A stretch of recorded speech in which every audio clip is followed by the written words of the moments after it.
the flag of the United States of America and to the republic for which it stands, one nation, under God, indivisible, with liberty and justice for all.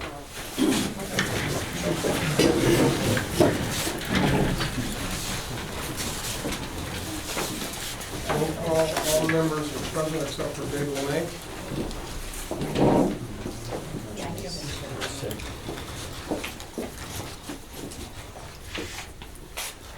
David's outside, right? Right. Yeah, he's not coming. And any public comment? There is no public comment on the agenda. Oh, It's yeah. regular. You have it. Should have it. Board of Education, I only budget do discussion. what it's told me to do. We just gave you a handout that will begin the discussion, and this is a follow-up. We treated this as a follow-up to the presentation that we did back in February. As you can see, most of the administrative team is here. They're here in force tonight, and they'll be available to answer questions if Julie and I can't answer them for you.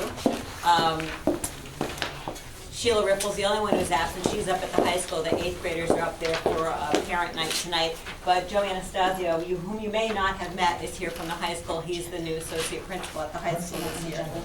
What we gave you is just a brief few pages. Everybody has it? Okay, just a brief few pages, that some of which you've already seen before, some are new, to explain some of the points that we want to make tonight. So since our last meeting, when we presented the superintendent's budget, obviously the Board of Education adopted the budget with a slight adjustment. Not a lot of changes have occurred since then, although that belies the amount of work that's going on behind the scenes to continue to work on things and refine them through the end of the year. If you look at the second page, these are back to back, because we're frugal. If you look at the second page, you sort of see the starting point. As we said last time, we do 3 budgets each of the last 2 years. The first one we do is back in October, the sustained services budget, which showed an increase of 4.17%. And for anybody sitting here in the audience, the sustained services budget is simply what it costs us to open the doors in the new academic year if we do everything exactly the same as we did in the previous academic year. So 4.17% is the starting point. Obviously, much of that is in salary and benefits. Then the principals go out, they look at their needs for their buildings, they bring them forward to central office, and that happens in about December, and that left us with about a 5.42% increase over the current year. And then the hard work begins of finding ways to consolidate those expenses, look for savings in those needs, and still deliver the program. And by February, we were able to bring it down to a budget that was significantly lower, increased only a little bit at the Board of Education level, with a final budget of 3.18%. The next page will give you a sense of how we keep going back to the process. So we do a lot of that whittling work on that budget through that period of time. Really the bulk of it happening December through February. And we tiered everything. So the administrators go out and do a lot of heavy lifting. They talk to all their teachers, their department leaders, and they come up with what their needs are. They then have already identified, so if we have to cut, where do we cut from? And they're tiered. And that way it's a simple process, not an easy process because there's some pain in it, but a simple process in identifying those things that can be deferred. And in tier 1, you can see over $374,000 was cut. And in salaries and benefits, we knew that we were moving in the right direction on health benefits. As you probably know, we're part of a consortium.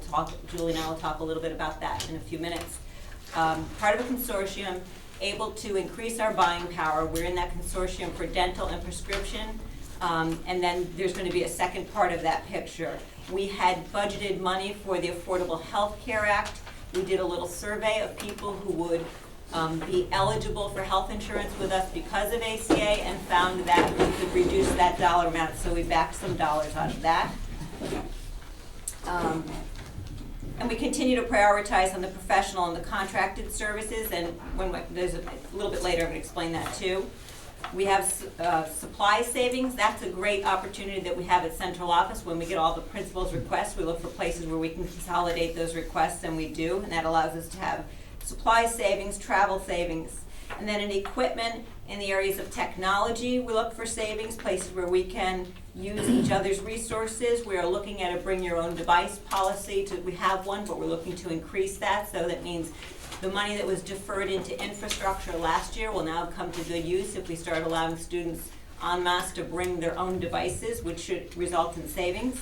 And we had some savings in library, media, athletics, and AV. In Tier 2, more of the same, cutting more deeply into long-term substitutes, but still coming up with a dollar amount that we think is very reasonable and allows us to move forward. And then in Tier 3, we cut a teaching position. That was because of enrollment. We cut some overload, so teachers teaching beyond their full-time equivalent. And we cut some stipend positions. That additional savings was offset by adding back that math ed tech coordinator position, which is explained a little bit more on another page. I don't think it's your next page. I think your next page is health insurance. So if you don't mind, let's skip. If we could go to that math technology and math technology education coordinator position again. That was that add back to the 3.18%. Really, you can see if you look at the math quickly here, what we did is we consolidated some of the work of that position. So by adding that position, we were able to take some stipends out. We were able to remove a significant dollar amount in consultant fees. So those were fees that we would be paying to an outside agent. We feel that this should fall into this job. When we wrote the job description for this proposed job, we added a lot of that professional development piece to this person's job. We identified this as a need because when we look back over the past 4 years and even beyond, we see that our reading language arts scores always bring us very near the top of the pile in towns similar to ours. Our mathematics scores find us somewhere in the middle of the pack, and we're not comfortable with that. That, in addition to the fact that the state of Connecticut has pushed some new initiatives our way, which you've probably heard under many different titles, but the most general one is the Common Core, with a significant change in mathematics instruction and curriculum. Those things combined made us feel that this was an important thing to do at this time. We don't want to fall further behind. As a matter of fact, we would like to be rising up to the top there too, and keeping company with our reading language arts scores. So again, felt that it was an important thing to add. Removed consultant fees and building level stipends to be able to offset that expense.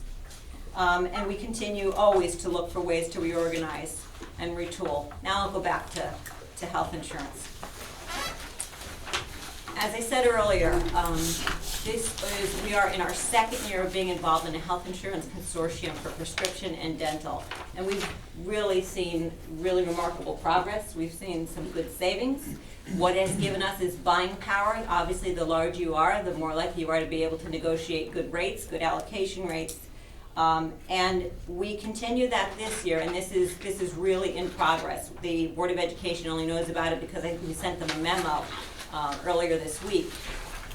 We voted last week as a consortium to go self-insured for health insurance too.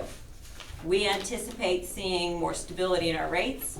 We anticipate having some control over that because as the managers of our own program, we will have the ability to control some of those expenses. We also will be saving in administrative fees. The worry, of course, is always a reserve. Fortunately, because we had this prescription and dental plan in place, we've already built the reserve, and we continue to build that reserve. We're feeling that we're in a really good place. We don't have our allocation, our final allocation rate, because this is just unfolding now, but we also changed insurance carriers to ensure that we would end up with a better allocation rate. So we're thinking that we're going to have significant savings in health insurance. And so we're pleased to be able, moderate savings at least in health insurance, and we're pleased about that. So that's a brief summary of that. On the last page, I know this is something that is always of concern to everybody, and that is what is obviously decreasing enrollment. It's true for Old Saybrook. It's true for many districts in the state, if not all, or pretty darn close to all. And we wanted to show you that we look every year at staffing and appropriate staffing. We only have certified here. We haven't listed non-certified, but we examine the non-certified staffing every year too and make sure that we have the appropriate levels. This just showed you the last few years, and while our enrollment decreases, so too does our staffing. Remember, when we have 25 students 25 fewer students, that doesn't mean we can cut a whole teacher. That doesn't equate that way. As I know you know, those 25 students will be K through 12. So it might mean one student here and one student there.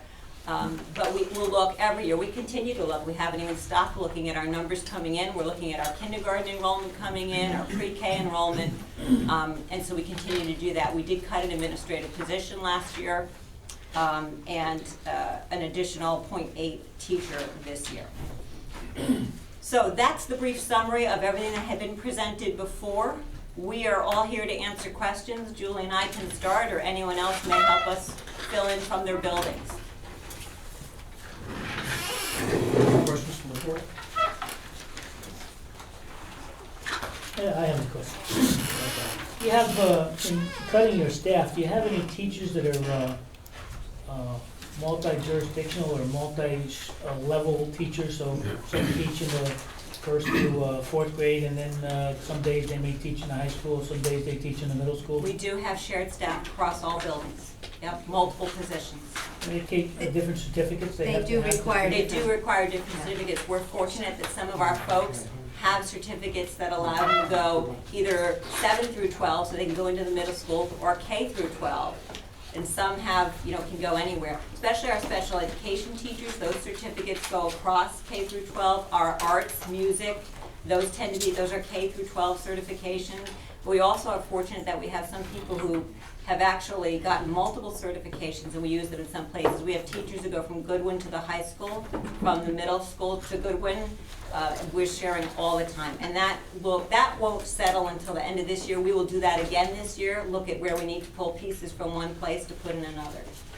What particular grade levels or specifically classes do you require or need paraprofessionals in the classroom to help the teachers? Well, with our very youngest students, we do. With some of our students, with some of our classrooms that have a high number of special needs students, our pre-K program, we have some particular students where we need to put paras with them. And those are usually by the student's individualized education plan that we're required to do that.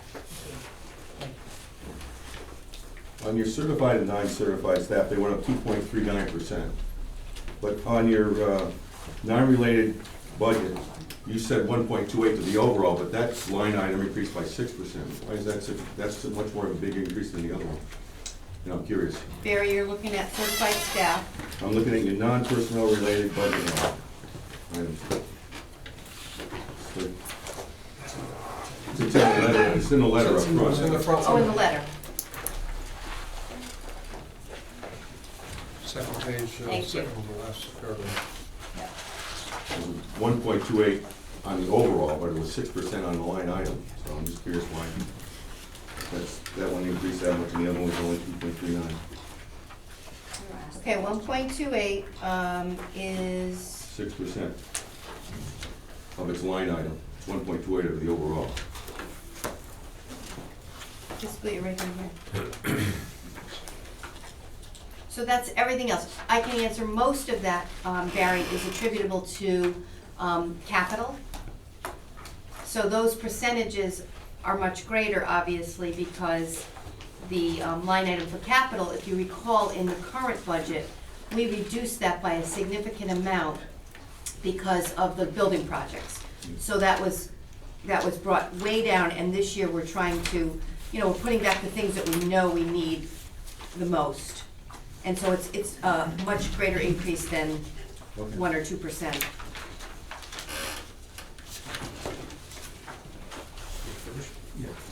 Is for the summer school, is that part of the certified staff salary, or is that broken out for us? Some of it's certified staff, some of it would be para support. We actually even have a nurse on for the summer school program, so it's a variety of staff. Do students pay to go to the summer school, or? They do not for the most part. There is a little bit of course recovery at the high school that students that can pay do contribute, but most of it is for, us bringing kids up to the level that they need to be. I was just curious on the medical supplies. It says that we supply for the health offices in all Saybrook schools, and then Mhm. St. John's and Children's Street? Correct. Are those two? So by law, that's one of those, we also provide, as you know, transportation to St. John's. So under the statute, we are required to provide transportation, nursing services, and related services. And Kathy Bai's here with us.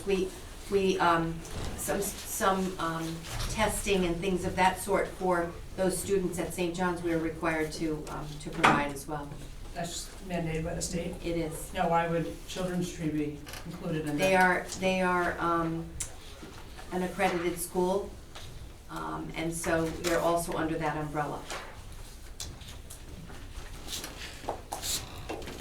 I'm intrigued by, in the levy, you had .8 savings of $119,000. If I progress that to one full term FTE, that would be a savings of $149,000. How do you arrive at that number? Okay, so that number, the savings, when we talk about full-time equivalencies, we have a number of teachers who might teach what we call an overload. So in other words, their teaching assignments are greater than the required assignments by contract. So whenever we don't need an overload, or we think we can put course selections together in the schedule to eliminate those, we do. No, I'm asking what components are involved in reaching $119,000 in savings? What are your components? What do you look at? Salaries and benefits, is that Because what if I give one full-time equivalent, it comes to $149,000 using your numbers. So I'm interested One in, full-time equivalent wouldn't be 100 of a teacher? if I take .8, you're saying .8 of an FTE is worth $119,000 in savings. I'm asking you for the components involved in coming to that number. The .8 is not 119,000, you're correct on that. That number, and I'm trying to read the It's whole on- paragraph here because, example of a cost-saving measure includes a reduction of a .8 full-time equivalent, savings as a result of okay, so there's retirement in there as well. So what we included was, we have a $75,000 reduction for what we call turnover. So that's part of that 119. The rest is what I just explained to you, being those pieces and parts of courses and additional classes that we may have been able to reduce this year. Does that help you with Not what really, the no. components are? So 75,000 of the 119 is kind of our typical annual turnover. People that come and go Retirement throughout top step. the year, leave, and we What is the replace them taxpayer with. saving by reducing it by .8 FTE? The $75,000 component shouldn't be involved in that number. What's the cost of one full-time teacher, I guess is the question. It can vary, obviously, depending on where I the understand reduction that. is Do you made. work on averages? You should work on an average, probably. In this case, the .8 FTEs we had defined by being able to look at the exact classes we were reducing. So we knew what that dollar amount was. What else can you do to to enhance the ability of the math teacher instead of hiring another full-time position when you have a declining enrollment and a declining population base that's your tax base? We What can, other alternatives do you have? we can put back the professional development money, the $9,000 that we already have in the budget, so that we can continue to bring this consultant in, who's been working with our teachers this year, and put back those stipended positions for teachers who are currently spending their day in the classroom, and they would use extra time, their after-school time, to do some of this work.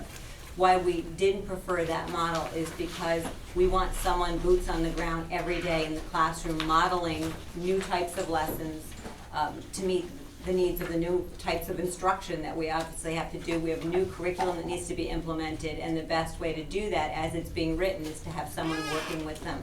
The other piece of this job that we're not talking about is that educational technology piece that would bring teachers up to speed. We've been able to purchase technology for people that some of them know how to use very well, and the problem is finding the professional development time. We have a crackerjack IT department right now. They're marvelous. They can't get access to teachers to give them professional development because they can't get into the classroom. So if you have a certified teacher working with them, they'd be able to, during the school day, work with them and with students directly to bring them up to speed in using those things too. And we felt it was more palatable to everybody, given the environment, the financial environment, to put those two jobs together as one full-time job. The math help really came from, as I said, studying the numbers of our scores, which are worrying us, listening to what teachers were saying they felt they needed for support, and the data points that we looked at all pointed to needing that sort of help. We didn't feel that it was palatable to present without coupling it with something else, which is where the educational technology piece, which we also recognize as a need, came in. You have nobody available on your administrative staff to assist in that program, helping the math teacher? We do, and they do all the time, but not like that, not all day, every day. They're too busy working with students, and you think about your average day in elementary, middle, or high school, and I think principals spend the majority of their time working with students directly, working with any crisis or issue that pops up, working with consult teams and IEP meetings. They don't have that kind of free time during the day when they would have access to work with the teachers. I looked through the budget, I didn't find anything on legal. Have you have any legal in that? Yeah. It's under professional services. It's Yeah, under under professional? 330. How much did you set aside for that? It's right in. There's a professional insurance. What is it, 30? Page 30? 330.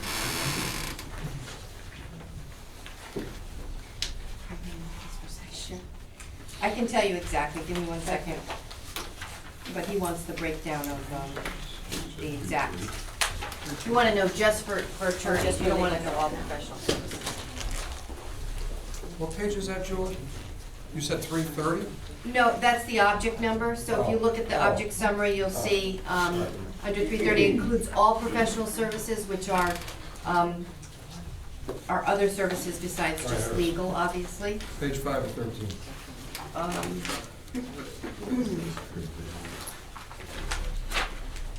So that includes adult education, legal fees, athletic officials, police event coverage. Well, I'm really honing Right. in on what you're planning for the She's gonna get legal that fees detail. on the field. I get it, yeah. She's getting that detail.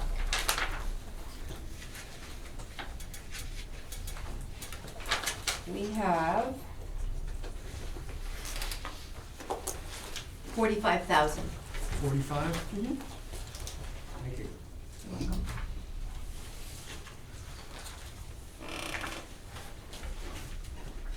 Just for my clarification, what's SRBI numeracy? I don't know what SRBI stands for, I'm sorry. It's an intervention program.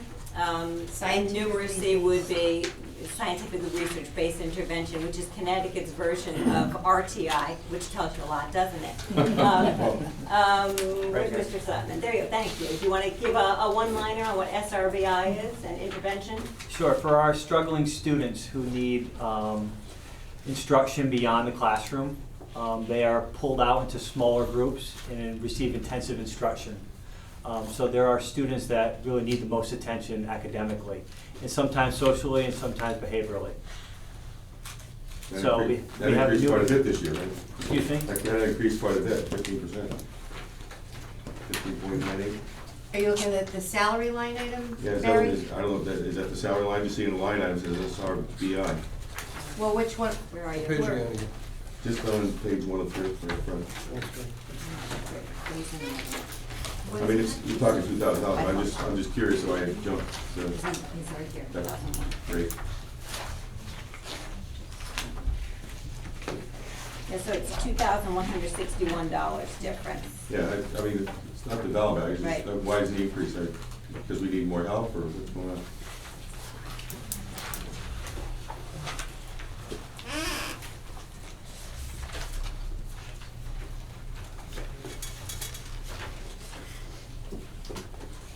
just the way that the individuals in that particular, what step they were on in the salary schedule. So that's a step raise plus an increase?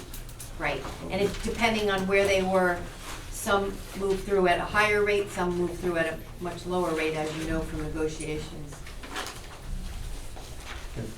That's five positions. 5 teachers. Right, so it just depends on who those individuals are and how they move through. I was looking at the pupil services and then the tuition, public and private. I'm assuming that's all special ed needs. Yes, the majority of it is.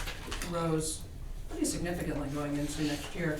Wondering what you're thinking about, projecting into next year's, can we really sustain 30%, 50% increases every year on those two line items? Are you looking at, I was looking at 580 and, I'm sorry, 323 and 560? Yep, 560. So if you look at that one, Breck, in particular, 560, that's essentially, there's 2 line items for out-of-district tuition. One of them is public, one of them is non-public. So that happens to just be, we may have had a student go from public to non-public, or somebody who came to us, and that particular line item, that's essentially equates to an additional student that we receive, and that's the whole tuition. So this year, So one student equals about $70,000? about, yep. We budget based on what we actually have, the students we actually have in our district. That's an average, because Breck, if you recall, Bob just updated me tonight, we will receive, we budget only what I would call net costs, because we receive a grant from the state in the same fiscal year that those expenditures are made to offset the additional costs. So out of pocket, and it really depends on the circumstance, whether they're placed by DCF, if they're agency placed, or if they're considered excess costs. We either have to meet 1 times our per pupil expenditure or 4.5 times our per pupil expenditure. And an average is about 70.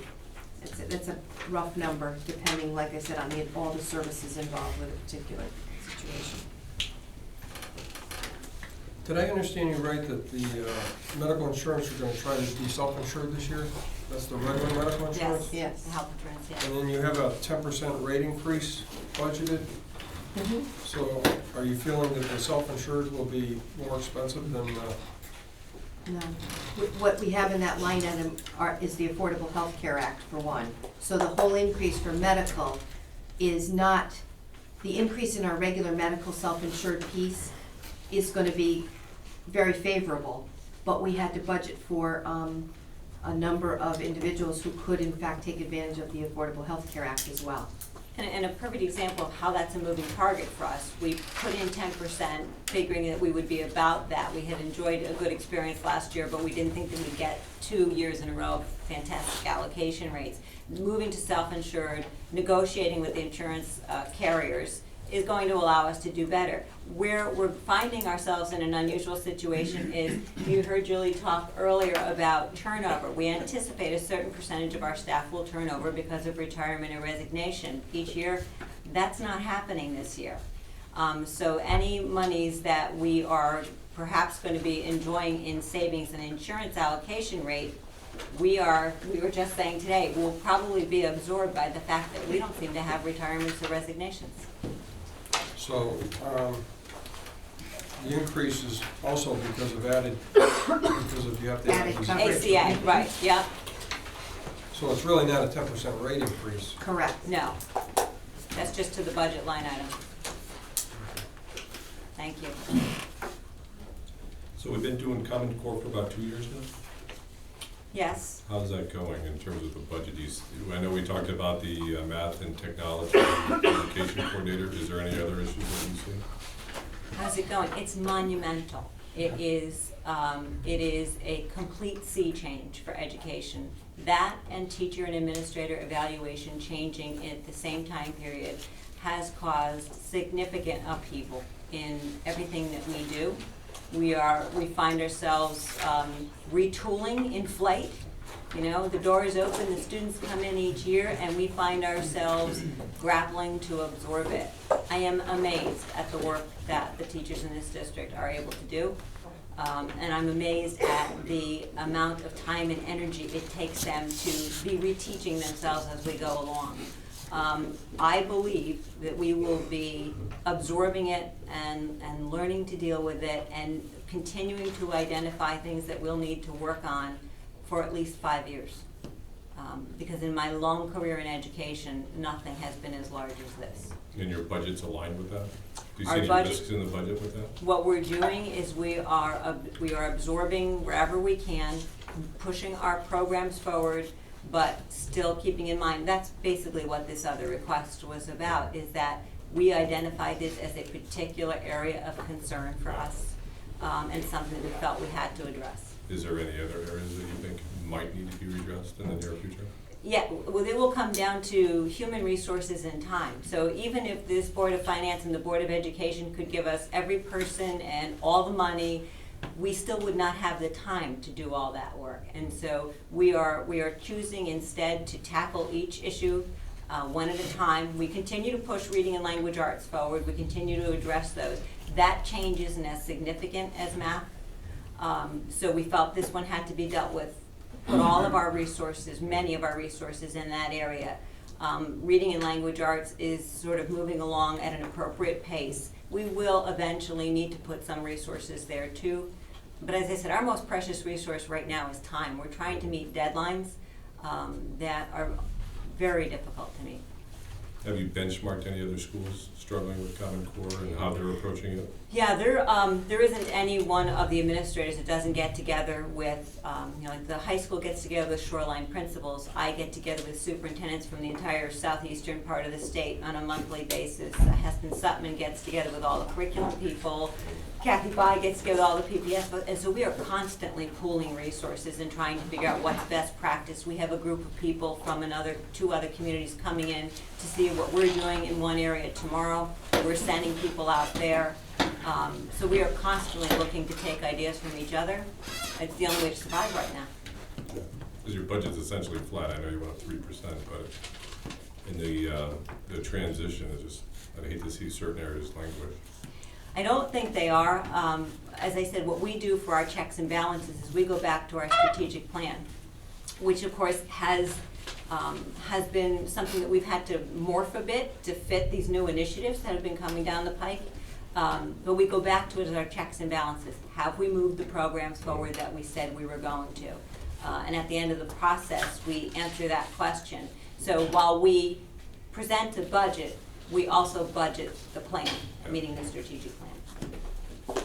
So with the declining enrollment, how many AP classes do we have in the high school? Mr. Anastasio, AP classes at the high school? I want to say off the top of my head, probably about 12. Is that consistent with a typical high school? Is that? I think for the size that Old Saybrook is, I think we have a large number comparatively to other districts that have bigger schools, to be honest with you.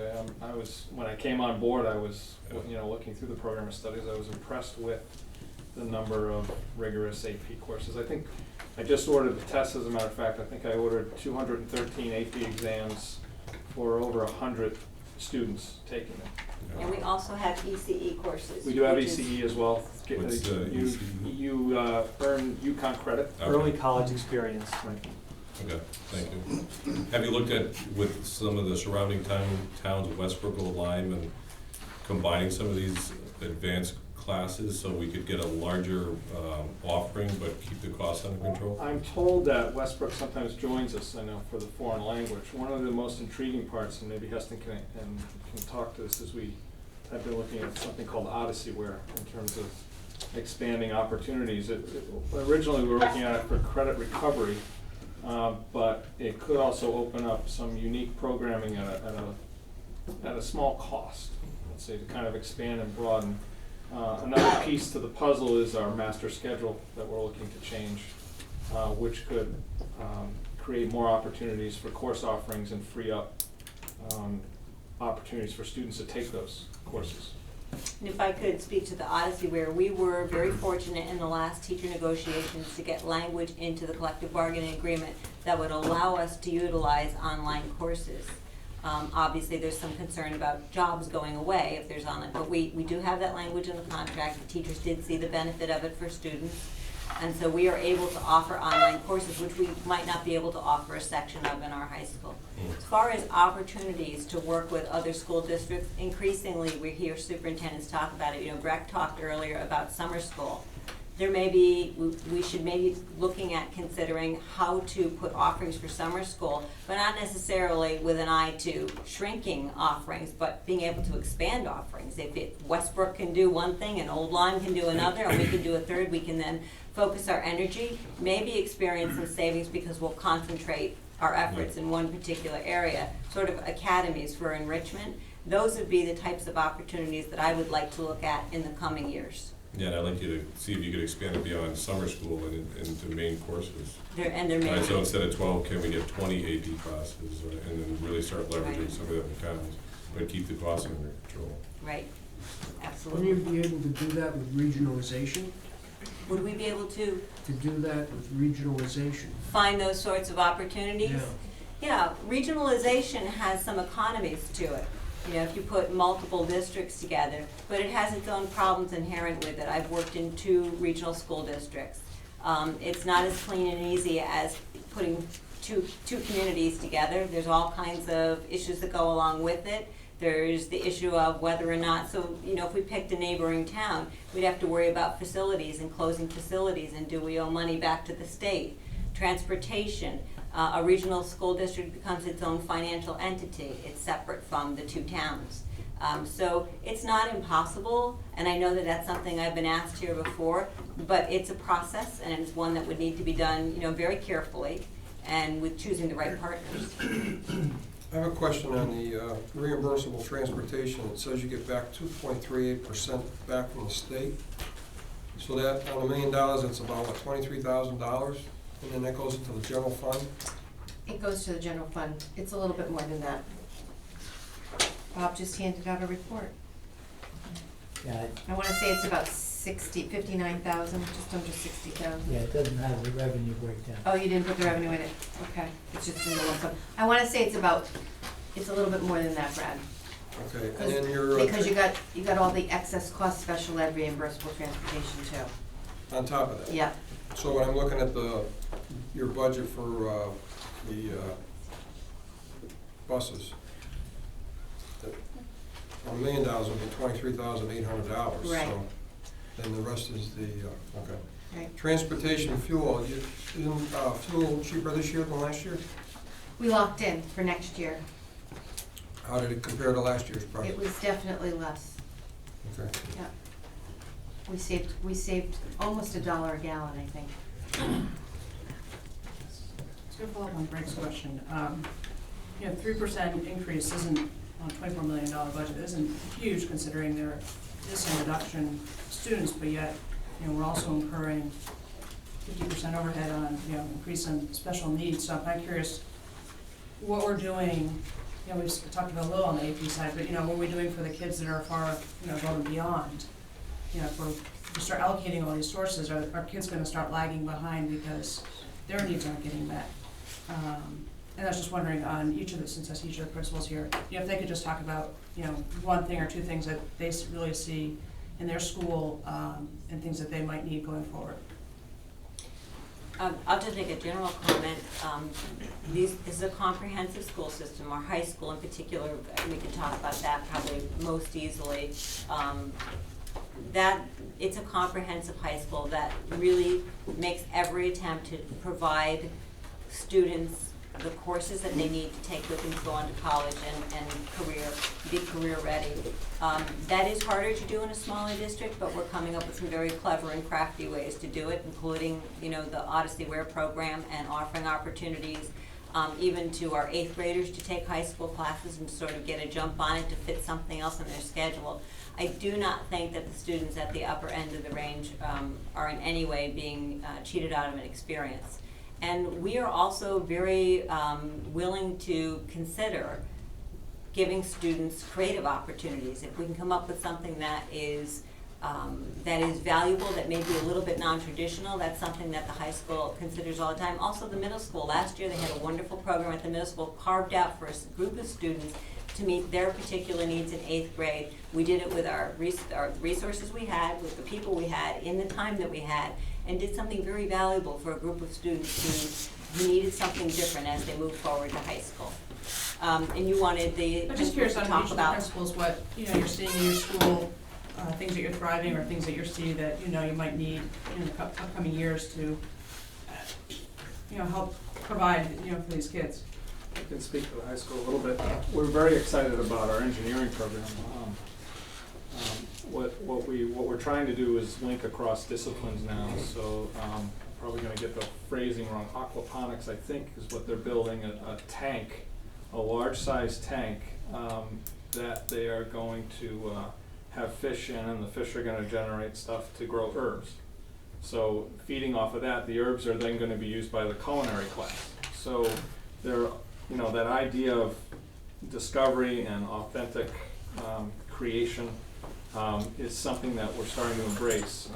And then part of that is the Common Core, and you're trying to create authentic experiences for the students. I think we're doing a great job of linking up with internships, getting kids the soft skills, as they say, they need to succeed, to persevere. So it's kind of a shift within the classroom is what we're trying to preach in terms of giving that idea of choice, the ability to go beyond the assignment, and we're kind of try and retrain our teachers to offer those opportunities for the students. We just had students do professional development for teachers at the high school. It's been videotaped, and we're going to hope to get it on our website soon, because it's a classic example of how to turn that classroom around and how to get students involved, gifted students with particular skill set that they can share.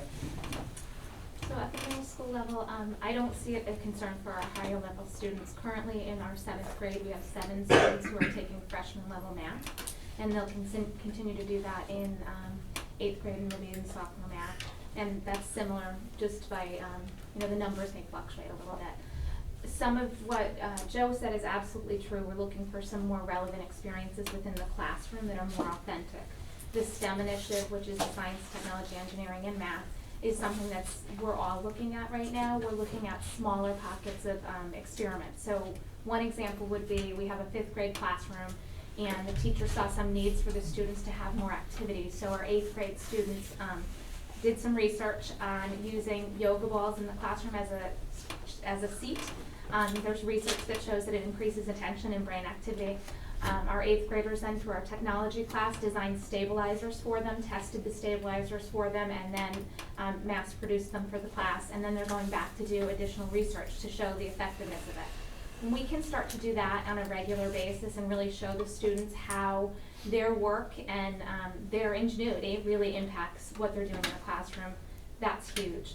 The second piece, which we've been working on a lot with central offices at the middle school level, it's really important and a bit of a passion of mine to find areas for students to explore other areas of interest. Currently, our students have one time a day that they're offered a specials class. It's pretty prescribed. They're in health, they're in PE, and some computers, or some technology. It doesn't really offer them the opportunity to go of things of interest to them, so we're really pursuing some, looking at the schedule differently to allow students at least one more experience during the day where they can choose things of interest, but that are also very relevant and will help them. So we look at CAD classes, for example, computer design classes, some more really applicable higher level technology classes, STEM classes. That's really where we see us moving, not so much in terms of the level classes, because I think Common Core provides the rigor that we expect for our students, and they're definitely challenged in the classroom. It's those other opportunities that we don't really see our students having right now. On the fuel, is there any? Yeah, Mrs. Bonachese. Okay. Ms. Brown? I think what we worked really hard at Goodwin is making sure that all ships sail. We worked beginning with some children ages 3 to make sure that They are ready and totally equipped to handle all the wonderful experiences at the middle school. And we don't always know who those gifted or highly accelerated students are always in their early years. We just provide them every opportunity to kind of find out either what their gift is or how, you know, how they want to be recognized, you know, in the big world. And our preschool program is second to none. We have now collected data on those children who entered our program who are now in second grade, and we have compared them with students who did not have the opportunities of that preschool program, and they are heads and shoulders. We just got DRP scores today that they're all met or were above goal for the very first time ever. So that's the kind of data that we collect that says, you know what we're doing is working, and it's working for everybody. We also, our technology program, thanks really to the parents who have been investing into the Goodwin technology for a decade. We have integrated studies every day, all day in the computer lab. Some students work independently, where they're doing claymation. Their studies in third grade are all in PowerPoint, and so I think that we're very, very proud of how we use what time we do have in technology to the best use, and we provide every kid, all they have to do is say, you know, show us or tell us, and we find a way to make it work. It's a wonderful environment for that right now. Thank you. And good job. On the transportation, you have there all these expenditures qualify for state, in other words, is that state reimbursement? Reimbursement, yeah. So that 60,000 he spoke about, does that include that account? In other words, Transportation? transportation, and you got fuel, transportation fuel, there's a reimbursement. Right. Is that all part of the 60? It is. So what we do, Brad, is at the end of the year, we have to file a report called NEDI 001 to the state. It's all our expenditures. And then they take those expenditures, and as you've heard, I'm sure, throughout legislative sessions, about the formulas that once did exist to calculate each town's reimbursement. Transportation is calculated off the expenditures that we report on there. The unfortunate part about all of those formulas and state, reimbursements is that they really haven't funded any of them according to the legislative, requirements. It's definitely ours has been level funded for a number of years. Transportation has actually been about $60,000 now for probably 5 years. So even though you could sit and go through and add up what those expenditures are, and maybe they've increased over the past 5 years, we haven't seen an increase in funding. So you're getting a flat 60? It's been a flat number for quite a while. They call it reimbursable transportation, but they really don't, the formula really hasn't been used. Julie, what does that calculate out for the number of gallons, and we got a reduction about $1 a gallon? What does that figure out to be per gallon this coming year? We buy about 30,000 gallons, And what's that calculate out to? about $30,000. $30,000. How about per gallon? $1 a gallon. $1 a gallon. The reduction, is that what you're asking me? What does it cost to buy a gallon? I think we locked in at $2.23 or $2.21. I don't remember exactly, Tom. I can get it for you. Somewhere in that It's in the ballpark. Yeah. Okay. Because a few weeks ago, we were paying about $2.23 at the local pump with the taxes and stuff. And your student achievement in math that has consistently lagged behind over the past 4 years. The core program was mixed in with the 4-year program there. Do we consistently lag more with the older program, or are we lagging more now with the core program? I have those numbers with me, but Mr. Sutman could probably speak to it directly while I look for that document.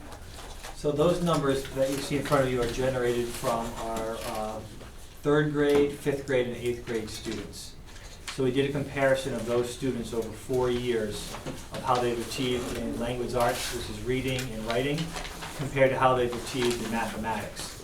And in mathematics, they've been lagging behind. So those students are now going to the high school or at the high school, and they'll be taking the CAPT assessment in science and then the new Smarter Balance assessment at the high school level. So we are concerned that our current structure of leadership for math development isn't meeting teachers' needs, and it's been compounded by the fact that we need a retooling of a lot of the instructional practices in mathematics due to the Common Core. So when you say it's not meeting the teacher's needs, where does that tie in with meeting the students' needs?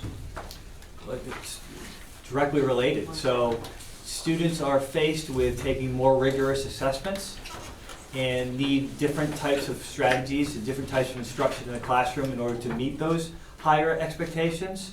So the teachers need training in order how to bring those lessons about so those kids can meet those challenges. So I equated it this afternoon to Detroit. When Detroit was facing, they were lagging behind in the automotive world, they needed to retool their whole assembly line. So in mathematics, we're kind of challenged to do that same thing, and then time becomes the factor that's most difficult for us.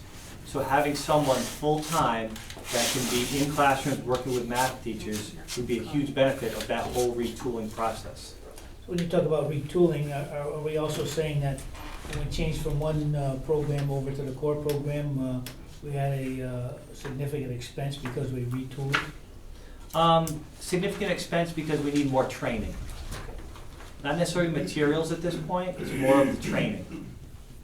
I think the expenses up to this point have been in on-the-job training, so bringing a consultant in from outside to work with them, some curriculum work that needed to be done.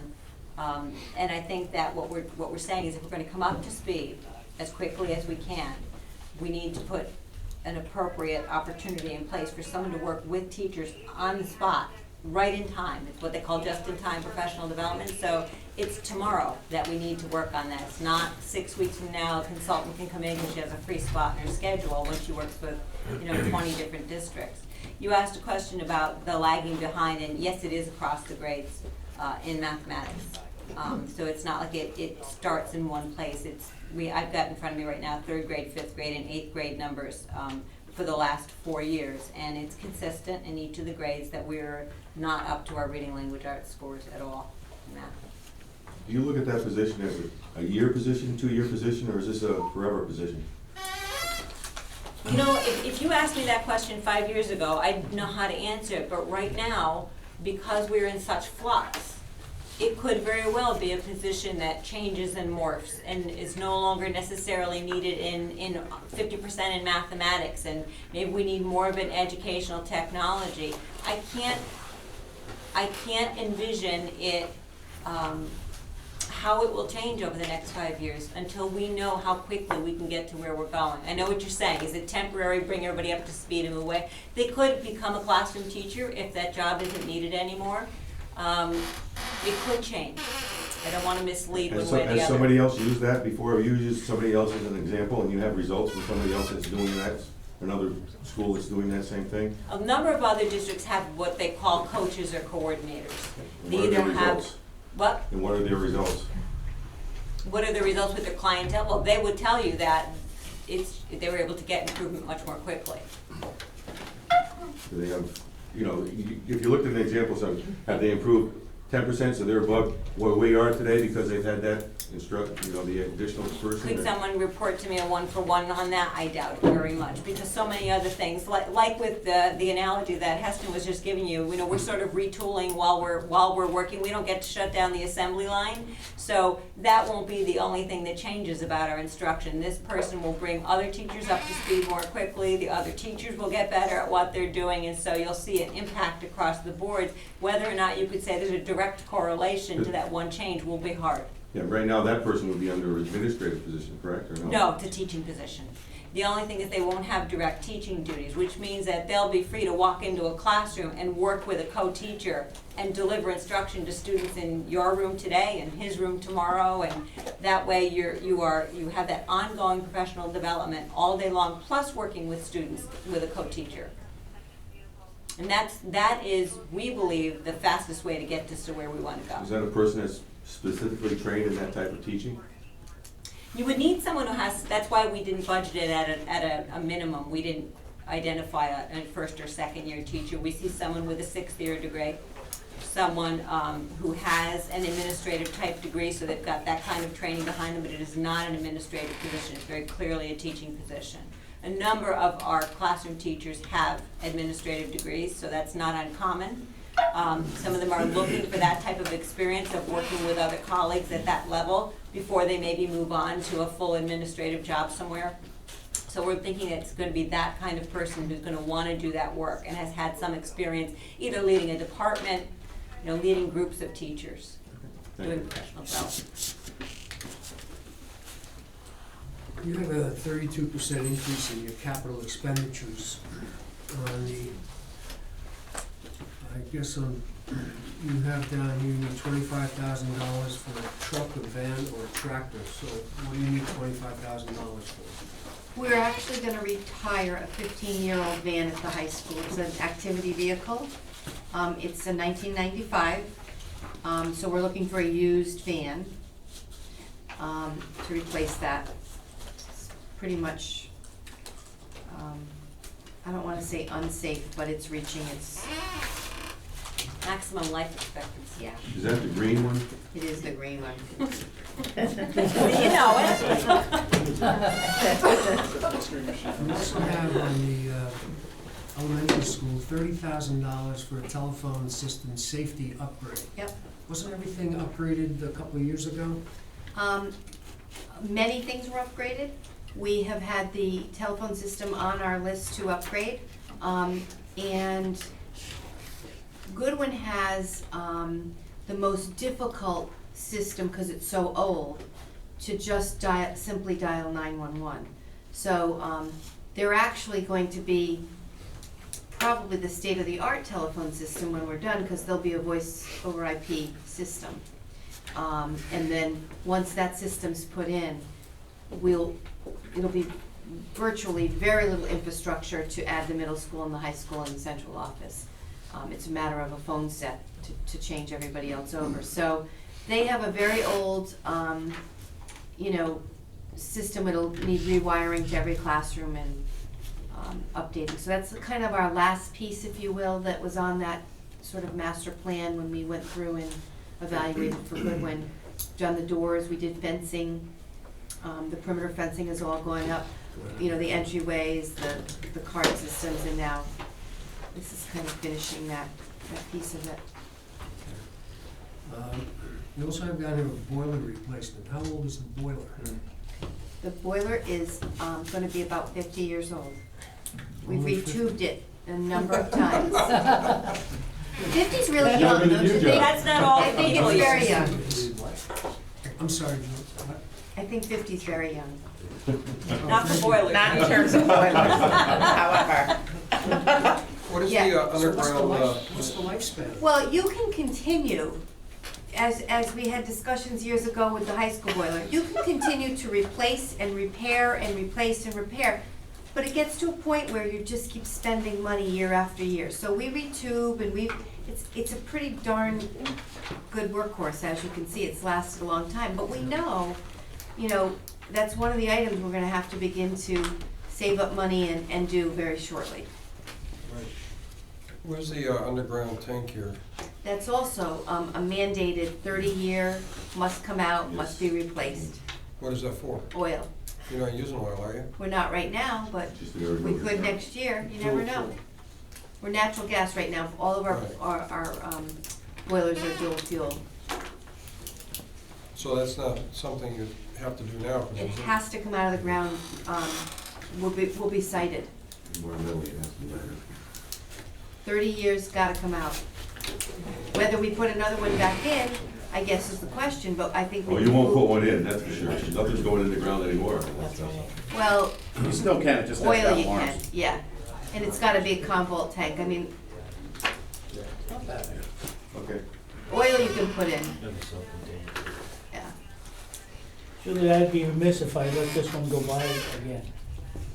I see on the middle school, you have stripe and seal the parking lot.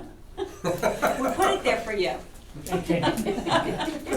And also, I see there's a difference in prices for the bathrooms between the three schools. One's 5,000, one's 2,500, one's 10,000. High school bathrooms are more expensive. They're all very different. In fact, Goodwin, there's very few adult bathrooms, so that's one issue. The little children's bathrooms are very simple, a sink and a toilet, so those are very simplistic. The high school, we have counters, we have sinks, we have multiple stalls, so they're all kind of different modifications, hence the difference in price. I've been to the high school more recently for town meetings, that's why I'm familiar with and I've gone through it with you on those, so I'm familiar with that. Mhm. But, okay, Yeah. thank you. Question on the middle school, replace exterior door security upgrades. The next 4 years, you have $100,000. I'm sorry, Breck, what was it? The replace Oh, doors at exterior middle school. So, middle school was built in 1991, and a lot of the hardware, windows, certain elements within that building were done with what I would call not the best of quality. So they're not continuous hinge doors. They're doors that have 3 hinges, and they haven't held up. So what we're finding is part of the safety initiative was to go around and take all the corridor doors and replace them. And so that's the rotation to replace our exterior doors. They're quite costly to do, and we're putting in continuous hinge doors and replacing them with swipes and upgrading them to a standard that hopefully will last for the next person who wants to replace them. Now, has that been done, or will that be done at? We've done the front entryways. Okay, I just didn't see it in the Goodwin or the high school budget. Goodwins are done. Okay. Goodwin has doors that are like iron. Those poor little kids can't even open them, right, Sheila? And the high school has all new doors. I guess it'd help if we knew how many doors. There's a lot of doors in that school. There are. What do you have for number? Just, So they're all doubles, and there are, 20,000 is a lot of money, but you've got a lot of doors. I just was curious. 20,000 does two sets of doors, Really? if that. 1, 2, 3, 4, 5, 6. If you don't know. 8. 8. That includes the front? Yeah, there's about 8 or 9. There's a receiving door, there's a few more than that, but there's almost probably closer to 10 sets. Some are singles, not all are doubles, so. Any other questions? I have one more. Yeah, I don't know. Field lighting. Where did that come? The turf field's gonna be lit? I didn't realize that was in the plan anyplace. Well, I don't think there's any, I see 25 for field lighting, and I'm just curious. it's actually equipment or turf, equipment. So it's not necessarily lighting.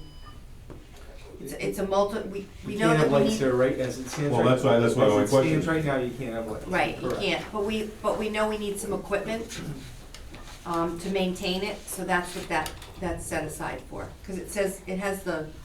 I it's see the also- splash, but I just, Yeah, Right. yeah. The lighting is not in there, it's equipment only. You have a lot of capital fund items, town project items. Mm-hmm. Is there any way of you, not now, but I mean in the future, putting numbers next to those, Sure. just to get an idea? Yep. Yep, absolutely. Can be done easily enough. Well, the roof is, as you know, done. Excuse me? The roof project is done, as you know. Yeah. So, the generator, I have a number on most of these items. Thank you. Any other questions? Yeah, I have one more. Yeah, I see in the middle school, we're still gonna drill wells at one point, or we did. Mm-hmm. Out to the high school, did we finish drilling the wells out there for irrigation? We did. The next phase, however, is, the wells are okay and provide sufficient water, and they have helped. But we are gonna need to put in-ground sprinkler systems in. If we expect to be able to keep those fields in if you've seen them recently, they have taken a beating. So we will use the wells for watering, and it will help to offset the cost of public watering. but we will eventually need, we're looking at putting in-ground sprinkler systems in, and we'll use the combination of both sources to save money. Any other questions? Well, we thank you for coming, and do you have any other questions? Thank you very much. By the way, they can talk about their budget and 3% and everything. I'm more impressed with the high school play. And that's a small school with that, I'm gonna write, that kind of talent. I mean, that was a perfect example of what you can do with a small school. Absolutely. Next on our agenda is Park and Rec.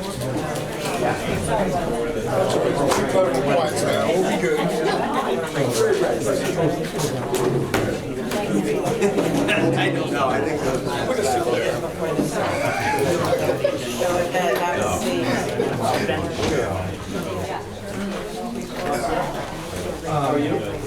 While they're doing that, I'll tell you guys.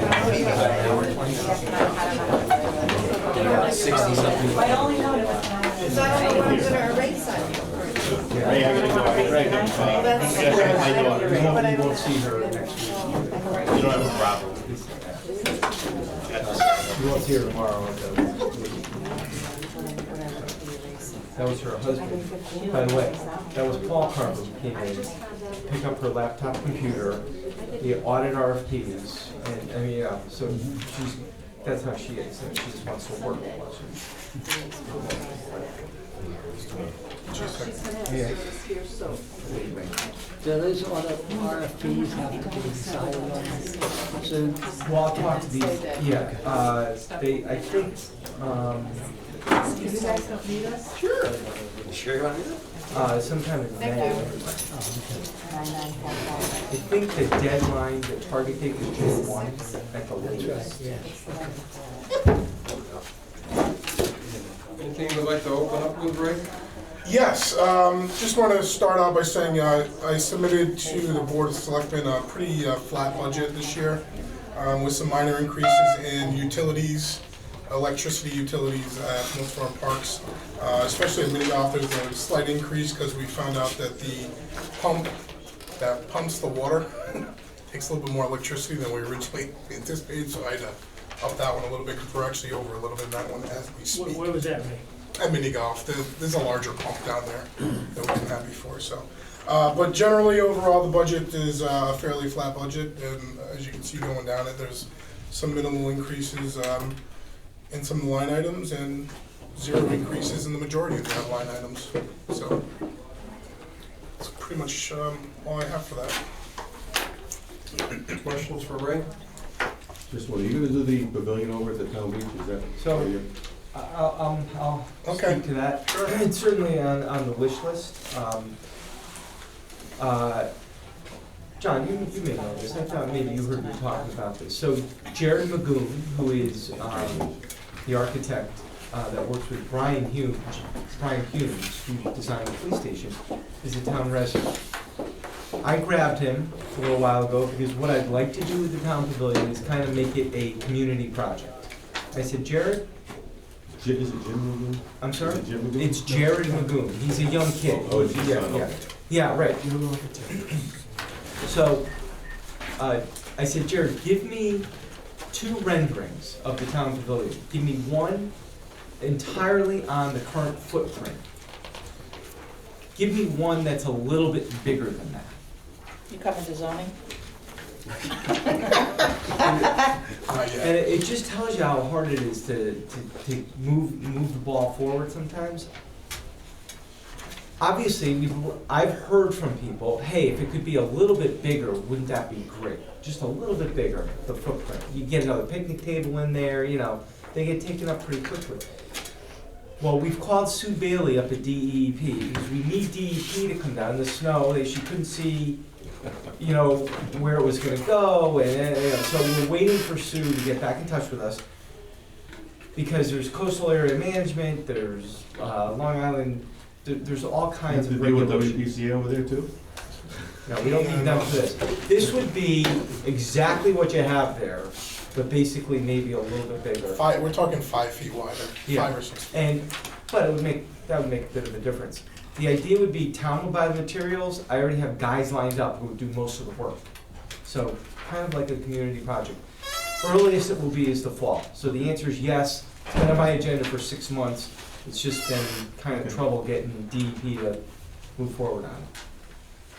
But I have a rendering, and you're welcome to see it anytime. And the Parks and Rec Commission has seen it also. Yeah, I went to their Yeah. commission to show them it. It needs to be done. Absolutely. 25% is kind of a hard budget whack. Are we ready? Ray, you had a, Okay. 1% Ray, I have a increase. question for you. I've talked about this before, but we're spending $9,500 budgeted on Trask Road, and that's on page 29. And that's for the splash pad, and can you tell me the hours of the operation on that splash pad? Splash pad is available for use Monday, Tuesday, Thursday from 11 a.m. to 4 p.m. Wednesdays from 1 to 6 p.m. Saturdays and Sundays from 10 to 4 p.m. So this past summer, as you know, we had a very hot summer. So we're actually over budgeted in that line item right now as we speak, and for that particular line item, because we used so much water this summer. It was literally shut off like 5 days throughout the whole summer. Whereas in the past, where we've had more rain, cloudy days, bad days, it gets shut off more often. So this particular summer, it was run a lot. So I'm anticipating, we can't ever anticipate it's gonna be a bad summer. So I just increased the line item slightly, and we could do 2 different things. If we find that we're using more, we'll just decrease the hours a little bit. But that splash pad is used constantly, every day, with a lot of people, which it's a good thing that this town has. Well, I understand the purpose of it. I'm just opposed to spending that kind of money when there's people in town here that need help feeding themselves. So it's something I bring up every year about Sure, this. sure. But I understand your position. Tom, I'm sorry, so you're opposed to the line item itself, the 9,000? Well, I'm opposed to the principle of it. I understand he needs to, I'm just trying to clarify the line item, the $9,000. 9,000 for 15, 16. It was 9,000 last year. Right. Upped it like $500. So I think $9,000, as an average going across here, a lot of money just for water, when there's people that need help feeding themselves and clothing themselves, and putting oil in their furnace in the wintertime. Right, the town's gotta have recreation too, though. I understand that, So- so I totally understand. Yeah, no, I know you do. Can you estimate how many people use it from summer rights? Per day, per week, I mean, per day, I would average it anywhere from 30 to 40, which, I would think it's yeah, I going to mean, that. that depends on the time of the day, really, you're in there. I mean, you cannot park there at Trask, you cannot park there on People the. go have their lunch, the kids are Yeah. running into the thing. I mean, I live there, so I know. That's busy. You're open, what, 5 days a week? 6? How much would it cost? 7 days a week? Yeah, So it's 300 people a week. yeah, I mean, And it's what, about 8 weeks? more than that. We're open June, So it's- usually So June it's 1st. 3,000 people, we'll say. So it costs about 3 cents a person? 30 cents a person? Yeah. Ray, how much would it cost to put in a recycle? A lot more money, because that's considered a pool by the state of Connecticut. Right, I'm sorry, right. If you do a recycling system, you have to consider it a pool by the state of Connecticut, which in turn you have to build bathrooms and changing rooms and fence it in. Recirculating system originally, when we first built it, was around $80,000. And that's just the system without building everything else, so. But this is one of those, you have to push the button to have the water. Correct. run. It's not on It doesn't run constantly. continuously. No, it's a 4-minute cycle, Yeah. and then you have to push it again to make it work again.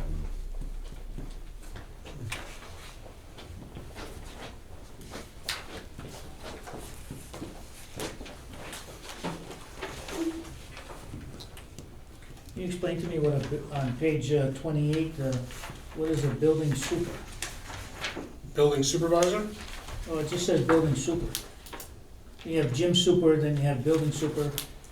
The building super is our nighttime facilities. We're open 80 some odd hours a week. We are open from 6 o'clock in the morning till 8:30 at night. Our main clerical staff goes home at 4:30, and we still have to stay open till 8:30 at night. including weekends. So obviously our weekend is separated, but that's what that is for the year. So the word super is not like Supervisor. No. superintendent or No, it's anything the like- the building supervisor at night, Okay. basically, yeah.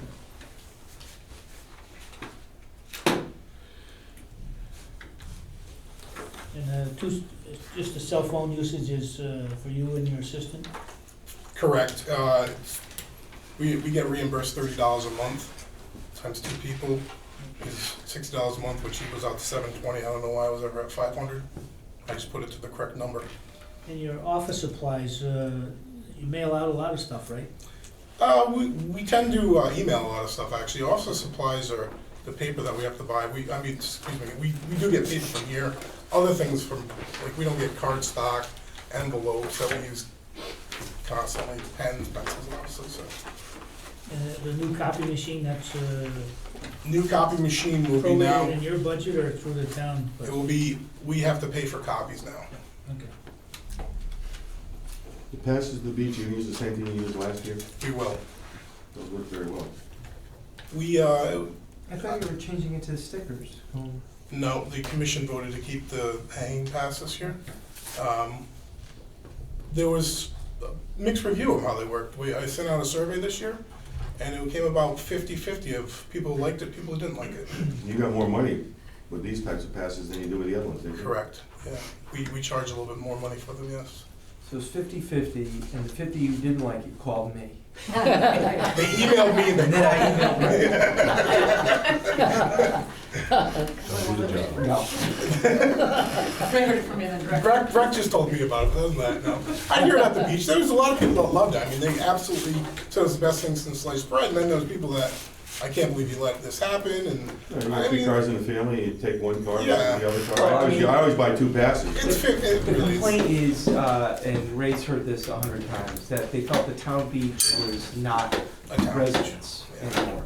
They felt it was people from out of town, because they were able to get the hanging thing and just go. That was the main complaint that I heard. And you've heard that 100 times, so. I will say this with the hanging pass. Last year, we had more people come in to get that pass that had never gotten a beach pass before. And I'm not quite positive why that was, if they just heard about it and they knew they could give it to a family member or whatnot, but there was a few people that didn't even know where our building was to get their beach pass, which was interesting. Any other questions for Ray? Ray, you have minus 1.1% on personnel. Is that because you don't have as many people or what? No, basically, Vicky was a part of the budget last year at a top rate, and my old position, I was at a top rate, so when we moved on, we went down to first steps, and then the new person came in, went down to a first step, and that's basically accounted for. What's the 3,000 for the Main Street Park, the PNR open space? On page 32.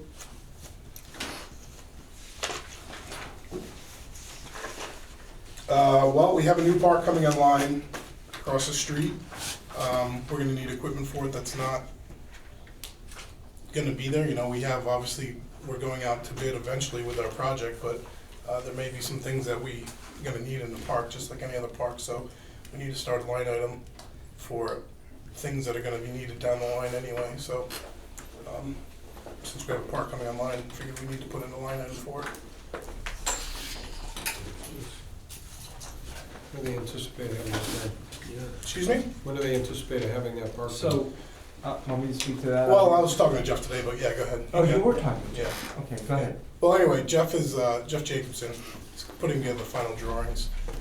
We still have to go to, obviously, certain committees to get it all finalized, but he's looking in the next 2 weeks to get it all finalized and then go to where we have to go, and then it's gotta go out to bid, RFP and all that good stuff, so. One of the issues we're having, both there a little bit and on North Main Street in the design of the new road, is the underground utilities and getting, Connecticut Gas in one case and Frontier in the other case to really give us accurate drawings of the underground utilities so that we're not designing and then going in the ground and saying, oh boy, and now we have to change the design.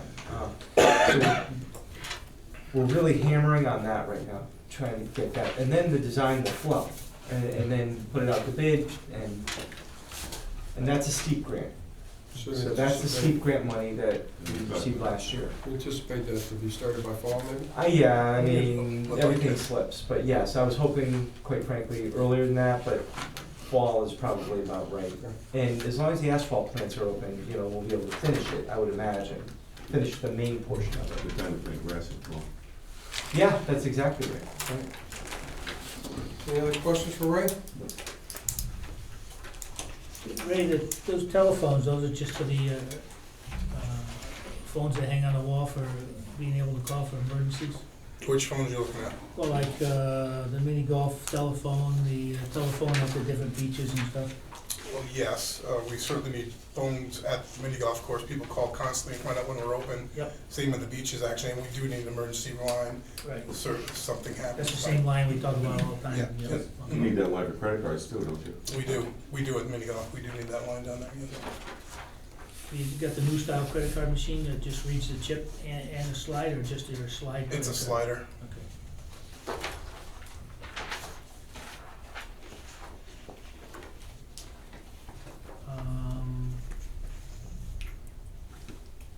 What are we doing on Ferry Road with the C.O.N.P.?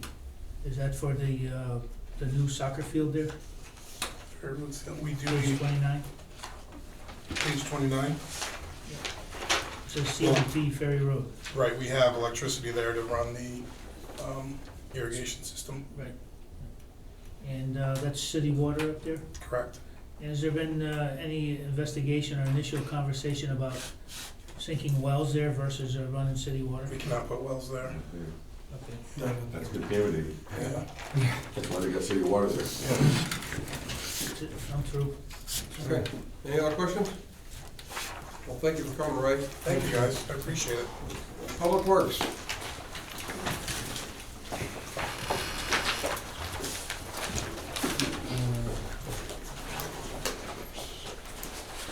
How's everybody tonight?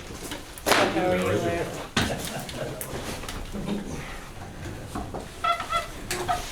Can we cut the snow budget yet?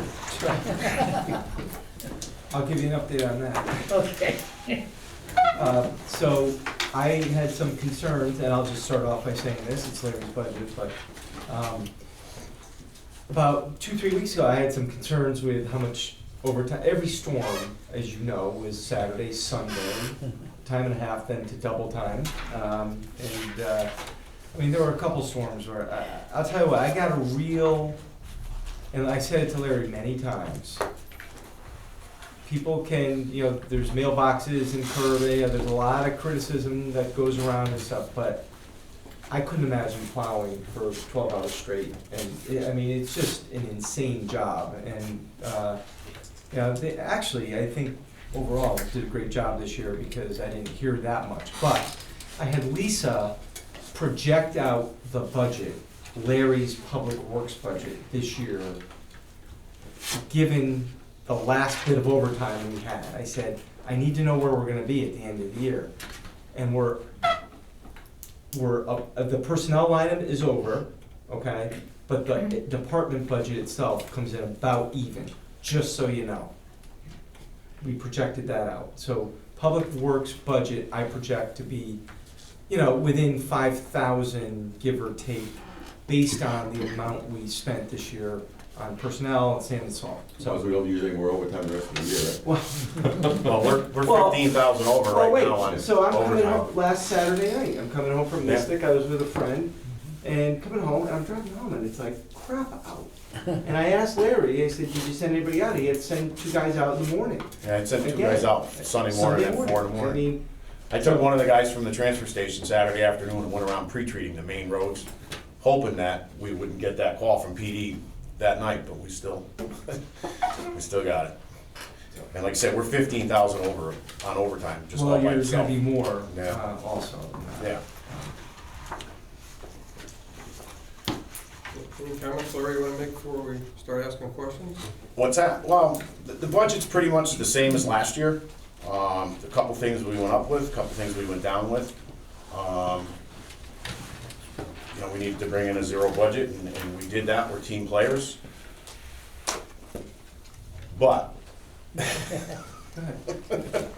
Oh, well, wait, before you go there, right now he's down, Public Works, is down 2 guys.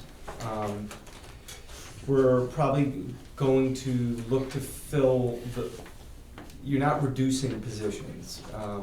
You know, that's a whole different conversation than a budget, conversation. It's easy to say, oh, that's easy to save money that way. That becomes obviously a union issue, and you get into with the state labor board. He's down 2 guys.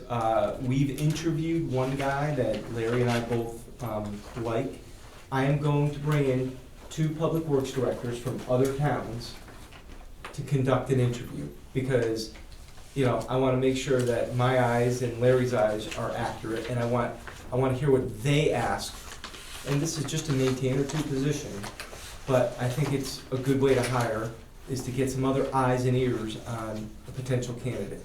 So we'll probably get 1 other person soon, and then we'll probably do another ad and try to get them up to full speed in the next fiscal year. They'll probably be. we're down 2 at Public Works, and we're down 2 at the transfer station. Yeah, down about 1. How many hours at the transfer? You're down about 35 hours at the transfer station? Almost 40. It was a 26-hour position, and then Joe's position was Right, about 40 hours. 13 and a half. I was nervous during the year here, and I wanted to make sure we'd be there at the end of the year. So. Can you drive the truck? What? Can you drive the No. truck? He almost had to. No, trust me, that would be really bad. And all of you. Here's a copy of our inventory list. I highlighted because people were saying that I didn't make out a 5 or a 10-year list. I've highlighted the things that haven't been replaced, that should have been replaced. The loader there, the hours on that are not correct. Since I printed this up, there's 200 more extra hours on that, so it's 10,700 hours now. Oops, I did one more. You don't say you. You're right, I don't, but I use them for my minutes. What are you talking about? Remember what I was asking you for last week? Yeah, you should have saved it from last year. Do you want me to make copies? I did, I had to go onto my old computer to So, find it. looking at the list, I mean, I haven't seen it yet. We have put together a Public Works sinking fund. 40,000 last year. I have 50,000 in this year's budget.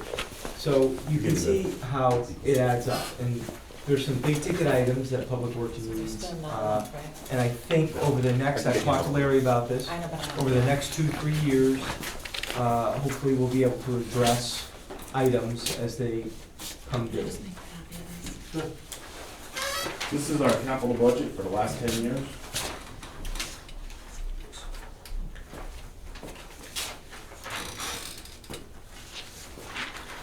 Larry, is this the actual or requested? This is what we got, the actual, yeah.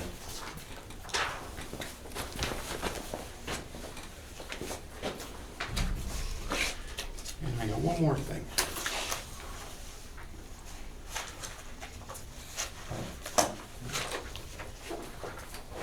My road resurfacing, I usually give you guys a table on that every year. We did a little different this year.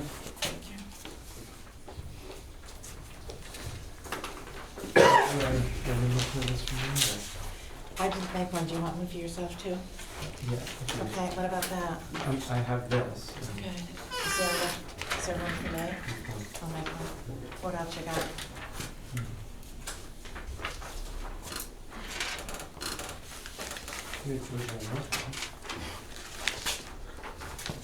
So there's just a thing? Larry, does the accounting department have one of these? They should. That's the list I think I've given you in the past. Okay, For our so this inventory. is the same as our capital asset Yeah, inventory? yeah. Okay. The only thing, it's all, the hours and mileage is updated on. We I just- update that every year. Just the vehicle.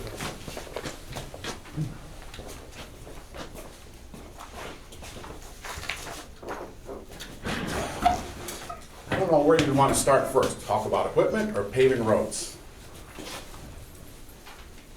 Your choice. It's your choice. Okay, paving roads.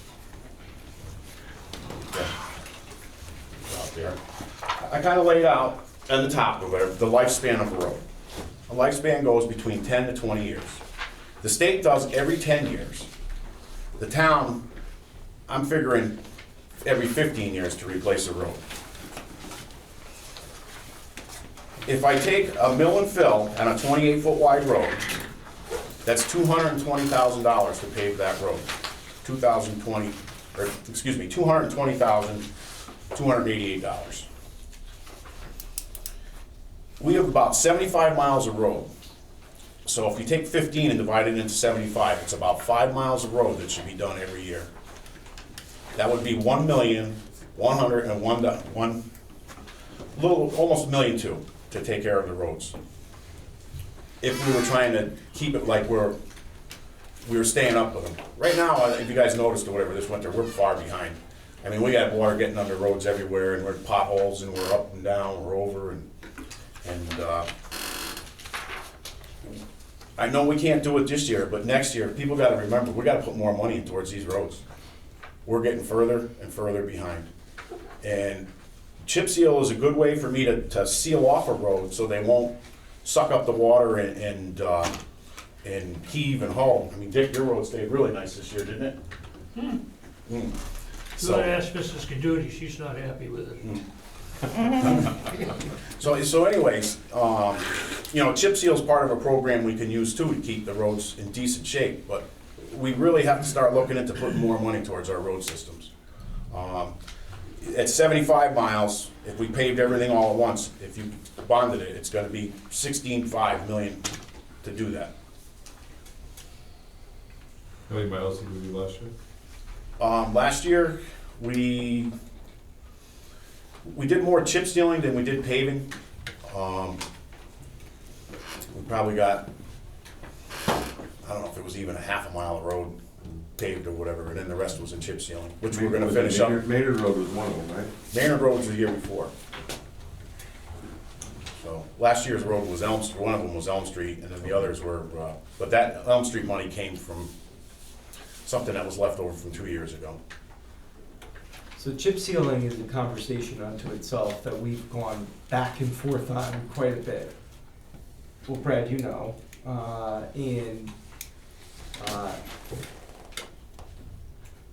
people,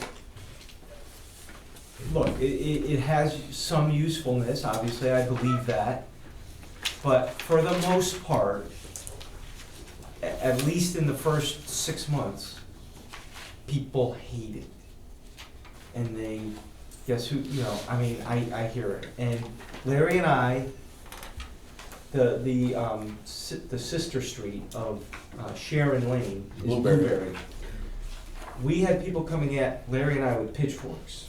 No, and I'm not kidding. If I showed you some of the emails that I received from that association, and at some point I sit there and I go, I don't know if it's worth the aggravation to do this if people really, really viscerally hate it that much. And we're gonna do Ingham Hill Road from Ingham Hill Road, basically from right where Elm Street stops and Ingham Hill starts to the end, all the way to the top. So we're gonna do that. Is 95 up, is that where you're?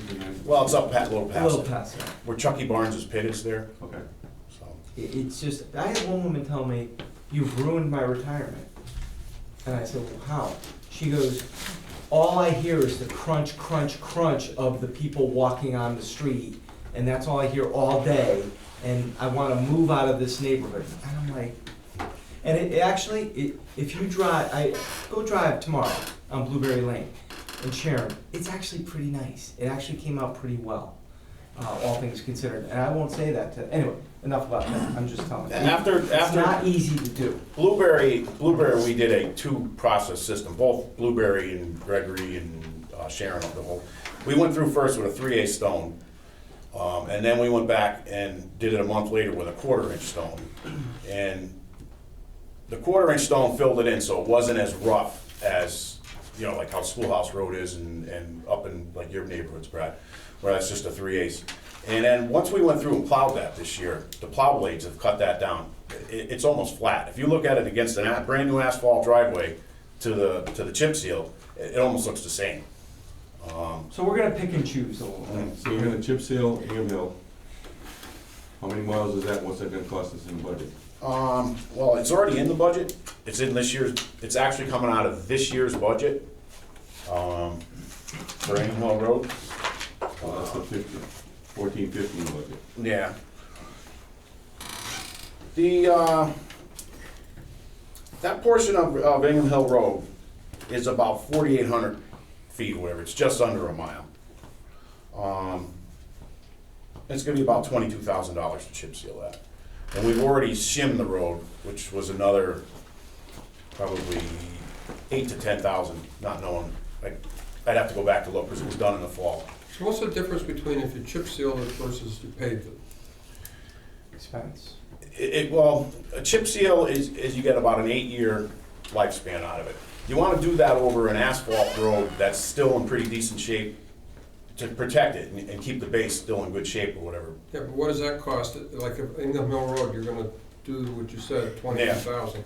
What would it cost you if you paved it? If we paved that, it would be close to about $158,000.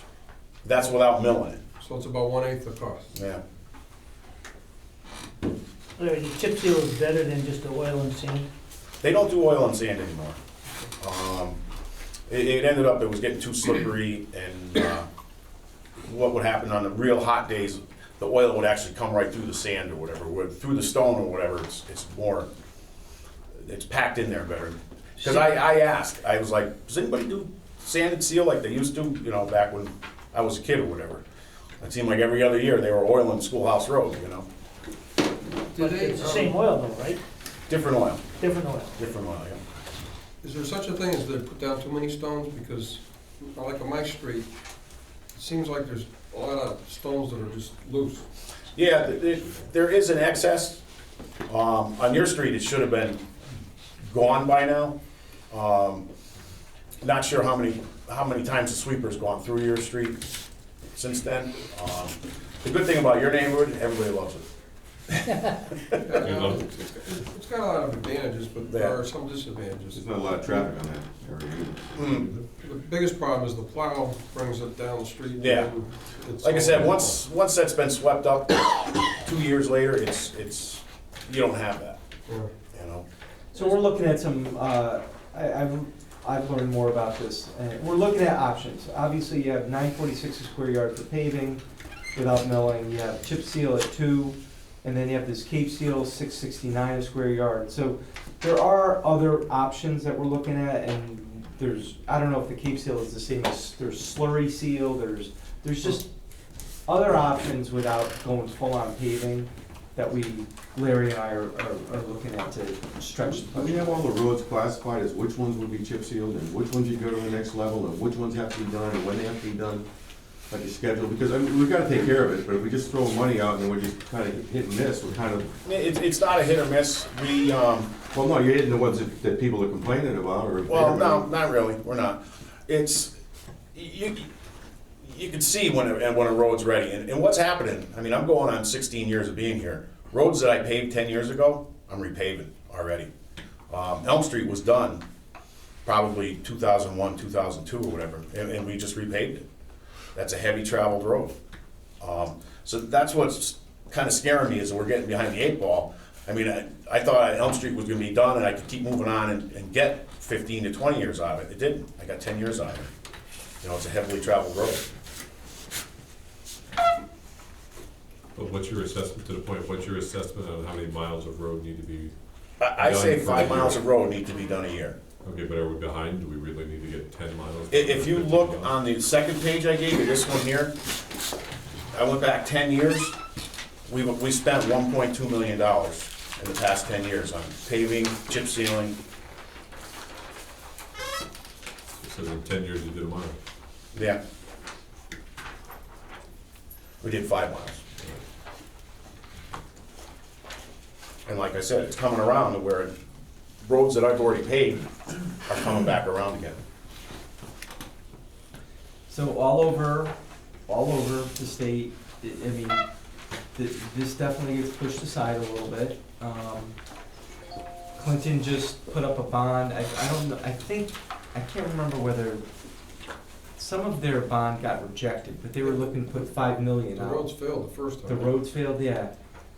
5 million bonding, and, you know, do you wanna do a 20-year bond on 10 to 15, you know, it's that argument again. So, I agree, Larry But I agrees. guess, what do we need to do though? What? It'd be nice to have a recommendation, this is what we need to do before the roads just get, unsafe.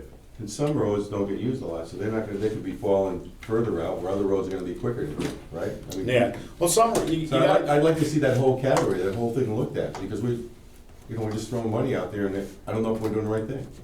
We're putting you're enough in there or doing, not enough in there. the right roads are getting hit. We're paving the right roads, and I wanna say, I think I'm chip sealing the right roads, but you know, there's roads that we need to rebuild, that need to be ground and start from all over, like, Maynard Road was. Parts of Schoolhouse Road are gonna need to be ground down the end, and you gotta remember, that was an old cow path at one time.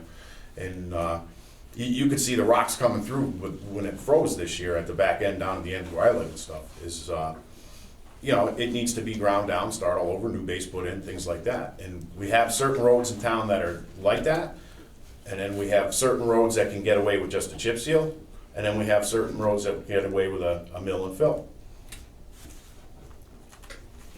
But we have a list of all those, and which one's the first, second, and third, I guess my question.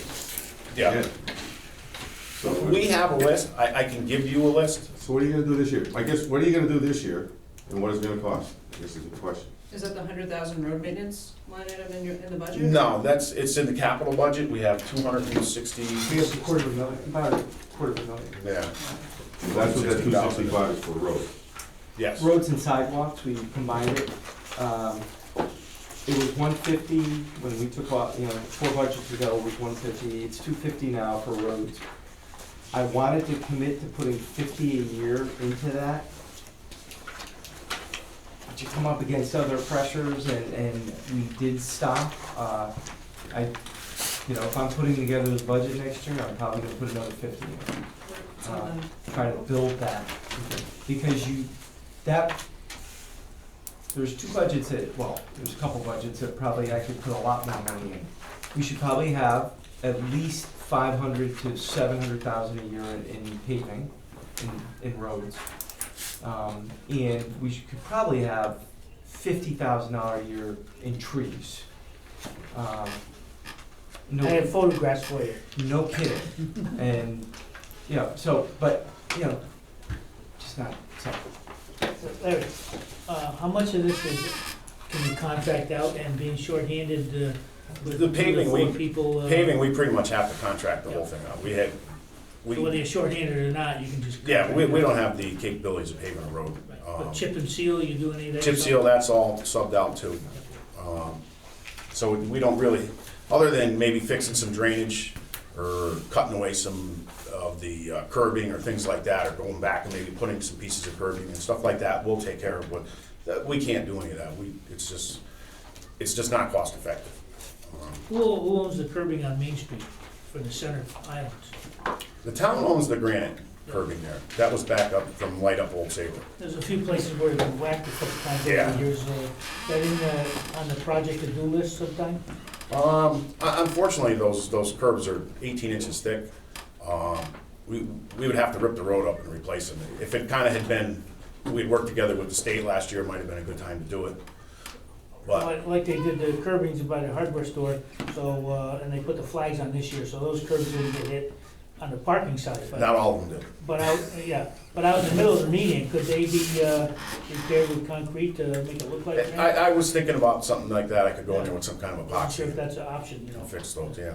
Thank you. Because if we fix the little things and the big things take care of themselves, or vice versa. So we keep Main Street looking nice, and people will treat it nice, you know?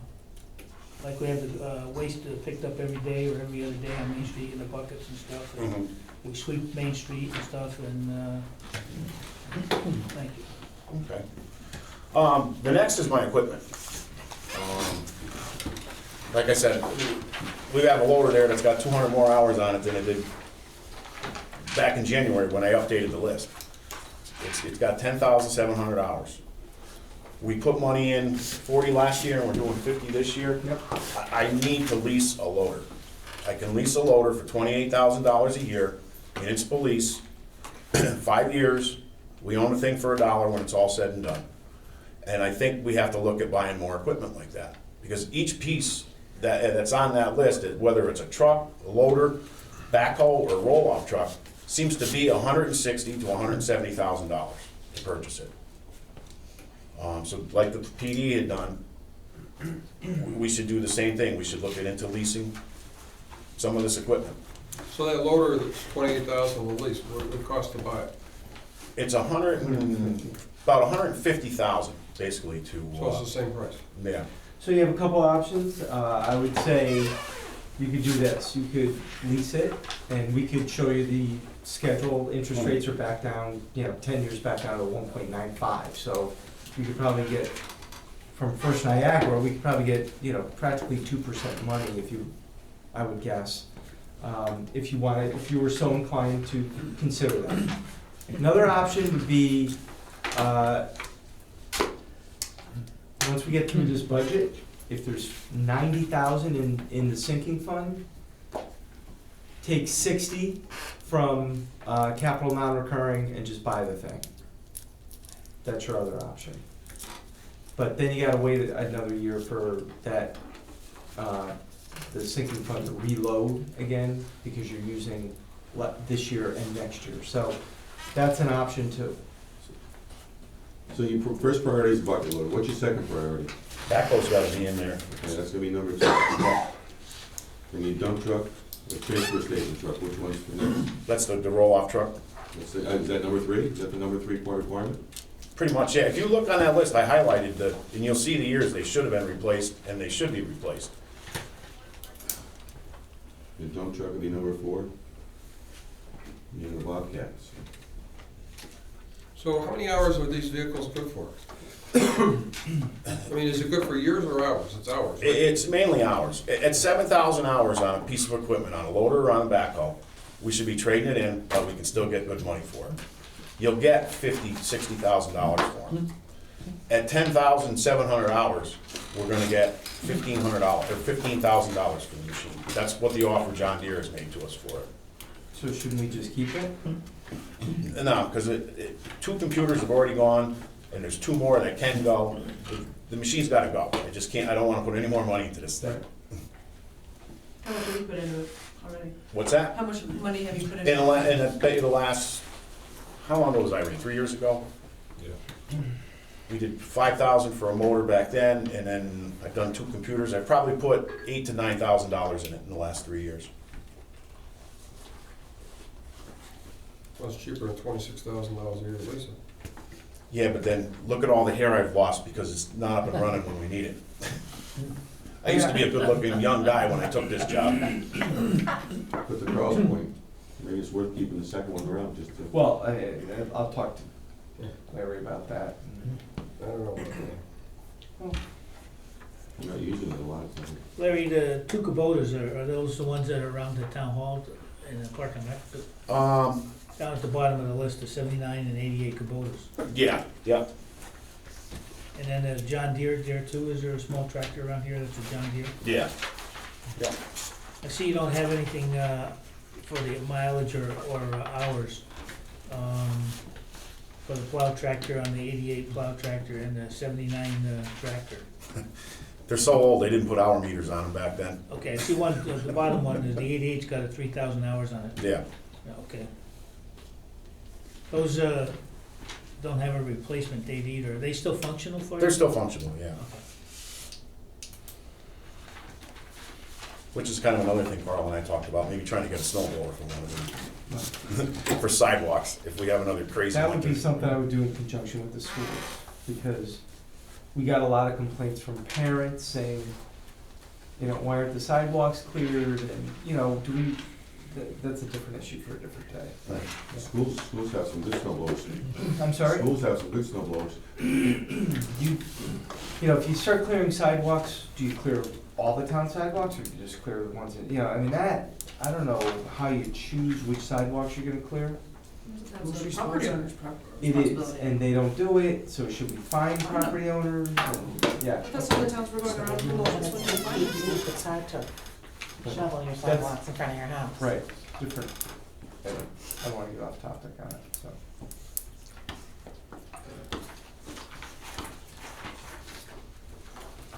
You didn't go over budget last year, did you? I think I was within my, we went over on a few items. I know the snow budget last year, we went over. Overtime, I think we went over a couple $1,000s. But all in all, we came under, with the whole budget together. I know we asked all the boards to give us reasons why they went over their budget and stuff, and I couldn't remember if you put a letter into Carl or not on that. No, he didn't go over his budget. No, I didn't think so. No. What's the, All we did was extend it out, that's all we did, because we couldn't spend it, remember, it was encumbered. When you go to the one source recycling, or whatever you wanna call it, the dump. Single stream. Single stream, yeah. stream, is that gonna change any of this equipment? Like the roll-off, would that be used as much or more?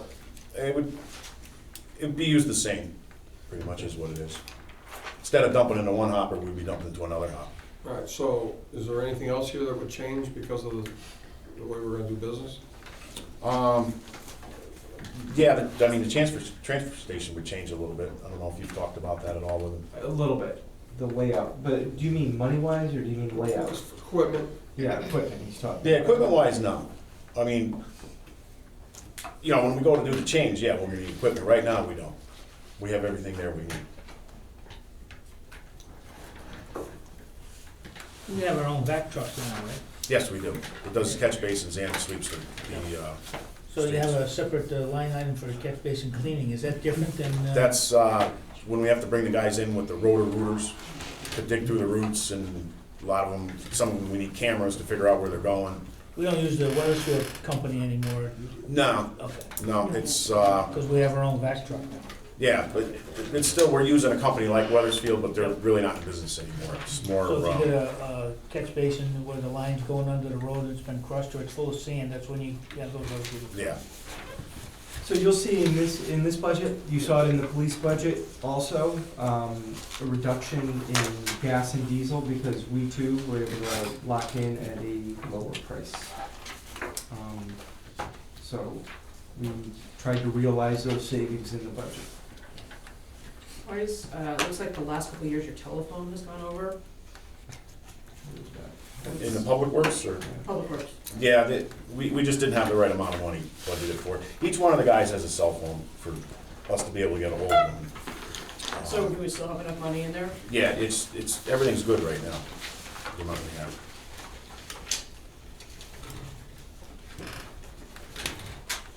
And then road maintenance is just.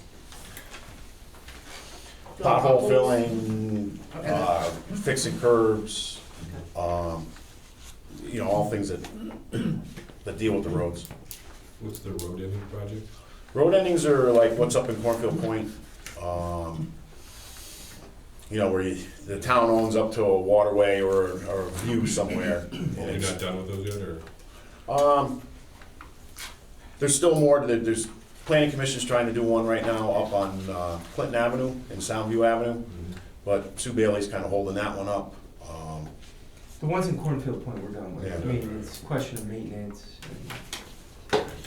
There's benches, things like that there. If the benches need to be replaced, we replace them. Everything's new there right now. I mean, project may be the wrong word, maybe it's, road endings. What is radio maintenance? Radios that are in our trucks, So are you using cell phones, or are you using those, or you we using both? use both. We use both. If you're in the truck, the radios, like when we're plowing, mostly everything's done over the radio. But if you're out, cleaning brush off the side of Schoolhouse Road somewhere or whatever, and we need to get a hold of you, that's where the phone comes in. Could you get along with just the phones? The radios really aren't costing us that much extra, it's.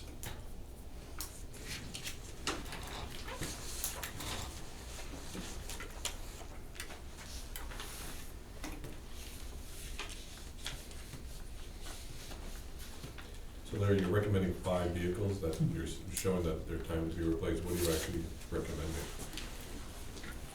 Yeah, we just kind of talked about that, was the loader, backhoe, then the, Larry's priority to me has been the loader.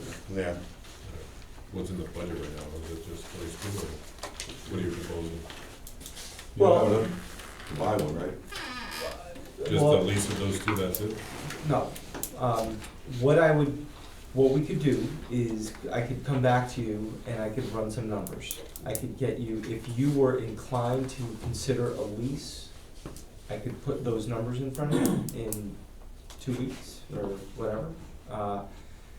If you're inclined to consider a purchase, it's probably a lot easier. I would just say, let the sinking fund, once the budget goes through, one way or another, however it goes through, you should have $90,000 in the capital works sinking fund.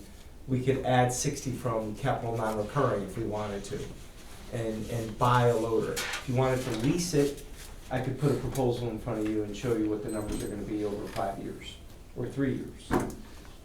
Pay less interest. So you said the John Deere loader would be replaced and the Caterpillar backhoe would be replaced? Yep. I could get a pro forma on that easily. And the prices on those, is that including trading in the old ones? Or is that? Like I said, the John Deere dealer would give us 15,000 for the old loader. So, do we take that 15, or do we try to send it to the auction and maybe get 18 or 20? You know, bird in hand sometimes. I go through that.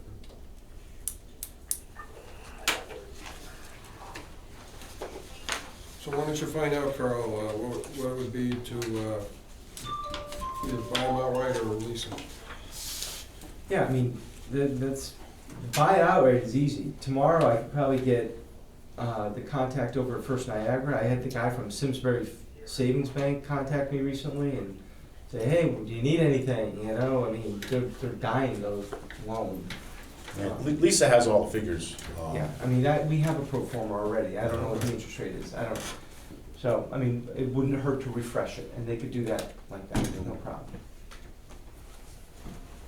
And the interest, I mean, I'll bet on 150 grand, the interest over 3 or 4, if you did a 3-year and a 5-year, I mean, I bet it's, you know. 12 grand. I bet it's not. I bet it's nowhere near that. I bet it's half that at worst. Well, 2% the first year would be 3,000. So, whatever, I'll get a pro forma. And the other thing is, You're that guy. does the lease have a maintenance plan with it as well, or is that just a straight lease? It's just a straight lease. Yeah. Like I said, It's a lease we purchase. own it. It's actually your financing. Yeah, we own it in the 5th year. Larry, would this, new piece of equipment be able to go into the new garage with the concrete floor? Is it too heavy for the concrete floor? No, we have a loader that's going in and out of there now. It's the same, pretty much the same size machine. So, with the new garage, any idea when you might have a general opening for the public or anything, or any news meeting? Barry about came the down, garages? took a ride down and looked at it today. Oh, you did? You Or were not today, it was last Friday, yeah. I found that we had a wash bay and I didn't see in the original drawing, but So the, you know, if we didn't get all the snow this winter, we would have had all the sheathing up on the walls, but, you know, we spent most of our time plowing or whatever, so. I'd say maybe middle of July or so, be ready if you want to have the press come It's a down. good accomplishment, it's worth some notoriety for you, you know? Yeah. Yeah, no, it's working out well. We're even though that I mean, it's all insulated, the lights are in, the electricity's in, it's just, the skins aren't on the inside of the walls. We're still using it, we're parking our trucks in there. The guys are fighting over who's using the pit. We should have put 2 of those in. It's working out really well. Did you put a lift in too? Or just No, one pit? I tried to get the money from you for a lift last year, but it's $18,000 for a lift. Any other questions for Larry? Well, thank you for coming. Thanks, Larry.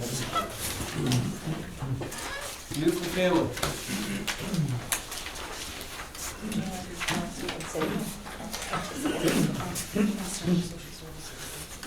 Sure.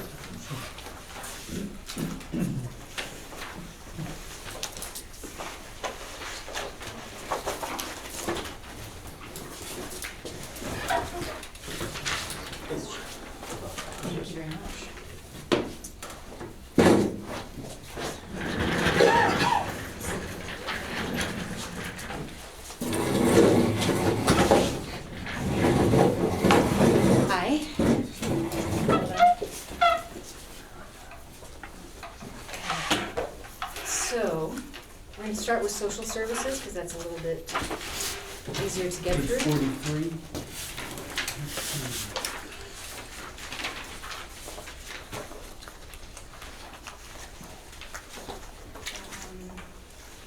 And it was brought forward from the Board of Selectmen without any increases in personnel. What you will see is the step increase for the coordinator, Sue Consoli. I believe this is her 5th step, so it's a final. And then the other increases are the contractual increased percentages for Sue and Elaine, who is a 10-hour position over at Social Services. Another increase that, when you look at it in the percentage, it will catch your eye, 72% for office supplies is for a computerized program tracking system that allows us to, similar to what CVS and other pharmacies have to track whether people are buying OxyContin in more than one pharmacy. It's to make sure that people aren't accessing services in more than one social service department in different towns. So it's to reduce redundancy of services and duplication of services. So that costs us about $35 a month. It's fairly negligible cost, but it does show up as a 72% increase in that area. So like an electronic device, I mean, is it online checking? It's a computer program. Okay. Yeah. But it's a live program. It's not just something you download and you look at it once and. Right, right. It's through the internet that you're checking. Right, we can put the client's information in and they'll receive up-to-date information back. What's the heating oil and the electric? Well, they pay a percentage, the social services budget pays a percentage of the utilities costs in Kirtland House because they're located within our building. So we split that out, I think, at about maybe 25% for the social services and 75% comes from the other budget. It's not natural gas, it's oil over there. So did you reduce yours accordingly? Reduce youth and families? The amount of oil, I mean, on the oil line item? Yeah, in other words, you're adding it this year on electric and heating oil, I right? think we added it last year as well.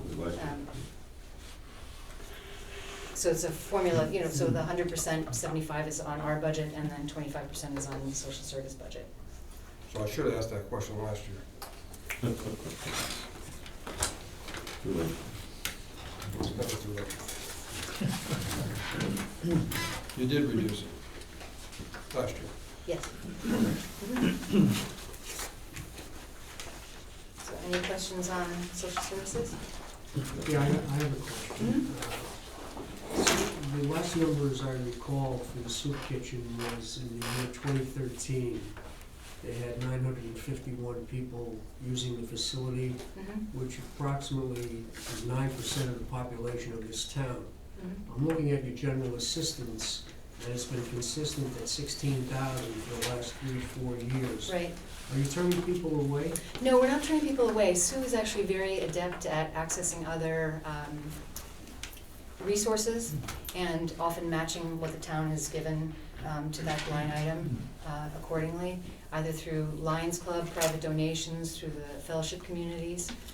She really does a fantastic job at that, and we've been able to keep that flat for the last several years. So, John, I've asked that question directly of Sue. In the 11-12 budget, so you, on page 43, you have, it starts at 12-13.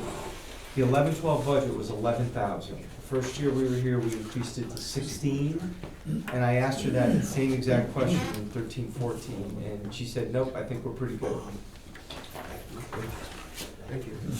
Do you have a separate accounting on what you get for donations? Oh, absolutely. Well, that's your 645 account. Right, right, Yeah, thank you. you have the list that I gave you of off-budget accounts. That's the 645 account. That's what I presented again? I don't know. What was in that 645 budget? You mean the amount? Yeah. Well, it's not a budgeted item, but there No, is, I understand has a that. present cash. 99,000? 99,000. Okay, that's that. So, when you're looking at, is that for just social services, the 99? Yes. Yeah, it's an account we started just a year or so ago. So when people look at this budget, we're really giving a lot more general assistance than 16,000 because of the donations you're getting? Isn't that fair to say? Well, what she's getting is more than the 16,000, yes. What the municipal budget is offering is the 16,000. Well, I think what the perception is, if people look at this budget, they say, geez, we only give 16,000 in general assistance, but really it's 115,000. Sure. I guess So, that could be you know, we do a lot for the people in town. Oh, absolutely. Yeah, no question. It's not really noticeable. No question. Wouldn't it be an advantage to make footnote on that in our next year budget, so that people really know what we're doing for these people? Did you say you used the 99,000, or was that just the fund balance? At the present time, that's the cash balance. Right, so what would you use out of the 99,000? Well, I can tell you what she's used to date. Well, donations that we received through February were about 18,000. She also received some grant money. So she does carry a substantial balance forward sometimes due to, she's just a very prudent administrator of the funds. And there is some opportunity to, in case there's a catastrophic event in town, like sheltering needs or hurricanes, for instance, she has some extra there. But she's really a very conservative administrator of the funds. What she's used so far of those funds is, I'll tell you exactly. Let me find that for you.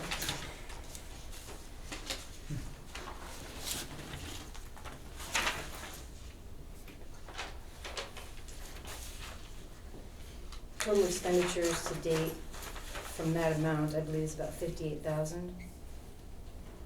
For the year? Year to date. Year to date.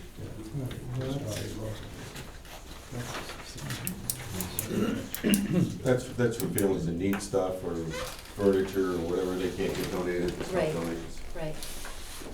Right, and oftentimes, you know, FEMA had stepped in with some money after Sandy to replace roofs and home repair and boilers and furnaces and things like that as well. So there was some matching requirements, so we had to match part of what they were giving us for some of those items. So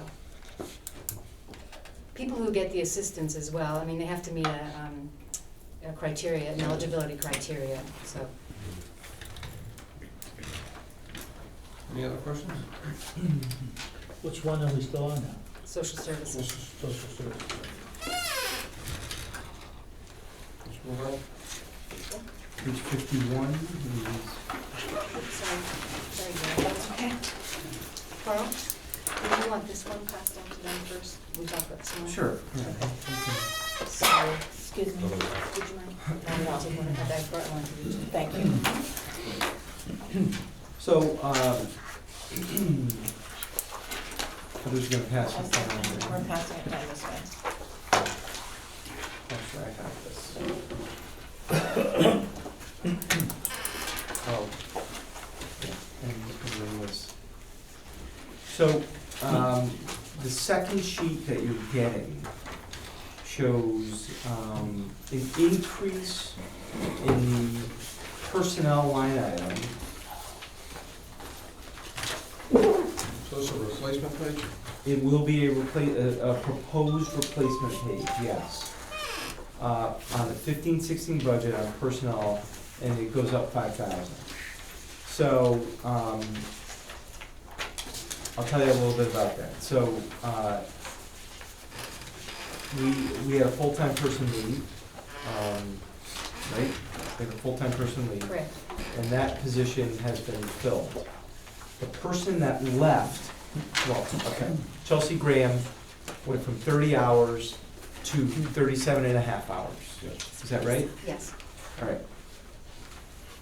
I requested of Heather, like I requested of Ray Allen, when Jonna moved up to the assistant director. And this makes me sound like a cruel and mean ogre, but if they could reduce the position from 30 to 29, or in this case, it actually went down to 25 hours. Jonna Paradis at Park and Rec is 29 hours. I'm trying to get a grip on where the Affordable Care Act is gonna leave us with 30-hour-a-week employees. So where I can avoid, where I have an opening of a 30-hour position, I'd like to let that go below that for the next year or two until we actually figure out what the financial impact is going to be on positions that we already do have that are 30 hours a week. Carl, that's Samantha, by the way. What did I say? John. Yeah, Jonna became the assistant, and Samantha Smith took over Jonna's position. Correct. So, so Samantha's 29 hours. So Heather came in and said, Chelsea Graham has been offered the position, and she went from 30 to 37 and a half hours. So the 37 and a half hour position existed. I asked Heather if there was any other way for her to separate that 30-hour position to leave the town less exposed as we go into the ACA next year. Not actually in 15-16, but I'm talking about 16-17 is what I'm thinking. And she did that. She complied, or she didn't comply, she put a proposal on the table. As you can see, by the way, if you look at the bottom, the employee benefits at the bottom, the benefits are down 20 grand in this budget. Health insurance is way down. So actually, the impact is minimal here. But Heather can tell you what she's done with that 30-hour-a-week position. But it's actually increased the budget by $5,000. But I think from a health insurance perspective, over the course of 1 year, 2 years, 3 years, 4 years, it will pay itself back. But go ahead, Heather, why don't you explain what happened with that position? Okay. I just have a little opening statement, if you don't mind. No, Just please. in general. I know it's getting late, but I'll make it brief. And Not for this although- board, it isn't. Pardon me? Not for this board. Okay. So I do appreciate the opportunity to tell you a little bit about what we do. I know that a lot of you listened last year and the year before when we came and shared with you a lot of what the services provided through Youth and Family are. And so I want to just explain from a legislative mandate standpoint what we're required to provide. So I'm sure some people may not be aware of that piece of it. And some of that is to identify needs within the community, and then identify partnerships within the community that can help meet those needs, and identify resources that can be brought to the community table to meet those needs. The other legislative mandate is around prevention education and positive youth development, which we're obviously very heavily involved in, but also environmental strategies to help support the town and the youth in terms of their growth and development now and in years to come. You mentioned before dropping enrollment, and one of the things that Bob, I know I always listen to you when you talk about the census, but one of the things that we want to encourage here is families with young children coming and staying here and living here and growing their families here, and having a community that helps them with that goal in mind. So some of the things that Youth and Family has done this year, and you can read about it in the annual report too, but I think it's interesting to note, we provided over 2,000 counseling sessions this year. That's individual, couple, and group. We have a master's level intern training program which has students from 5 universities, which provides an increased access to services for community members at no additional cost. And although it's a little bit extra to manage within the small offices that we have, it doesn't cost us any extra money really to have them there. They work within the hours of the schedule that we have. We also benefit from the partnerships with those universities in getting increased training, free training for staff and staff members and coordinators. So that's a real benefit to us. At the school, middle school, we offer 2 groups a week, in addition to having 2 marriage and family therapy interns embedded there, which is a little bit different than this year. They're actually overseen by the school psychologist, which is a great partnership between us and the school. At Goodwin School, we have 3 lunch bunches a week, and although those sound like a lot of fun, it's emotion regulation and social skill building. So the kids don't really know that, they just know they're having a good time, but it's a very consistent process.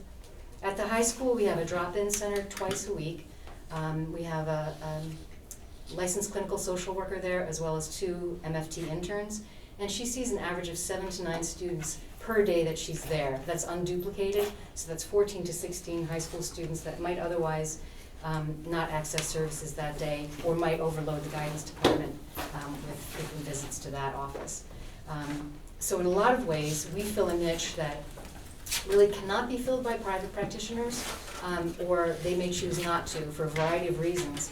One would be that a lot of private practitioners don't accept Husky reimbursement, or the private pay, and people can't afford to pay out of pocket. Another reason is that we're really embedded within the community and schools, and our partnerships with all the other departments, Park and Rec, the police, the library, really make us a community feature that people have a level of comfort with that allows them to access services where they may not go to an identified community mental health organization, but they don't necessarily think of us that way. So I think that, and I think Carl agrees, that it's a community asset to have youth and family services as part of your what the town offers, and I appreciate the support that you all show us. Good, it's important. They do a lot. I was looking at the numbers, they do a lot. What? I was looking at the numbers, they do a lot. How much do you get from United Way? United Way, currently we have a $10,000 grant and a $4,000 grant, but we also have United Way private donations, and I know some of you in here are a part of that, and I thank you.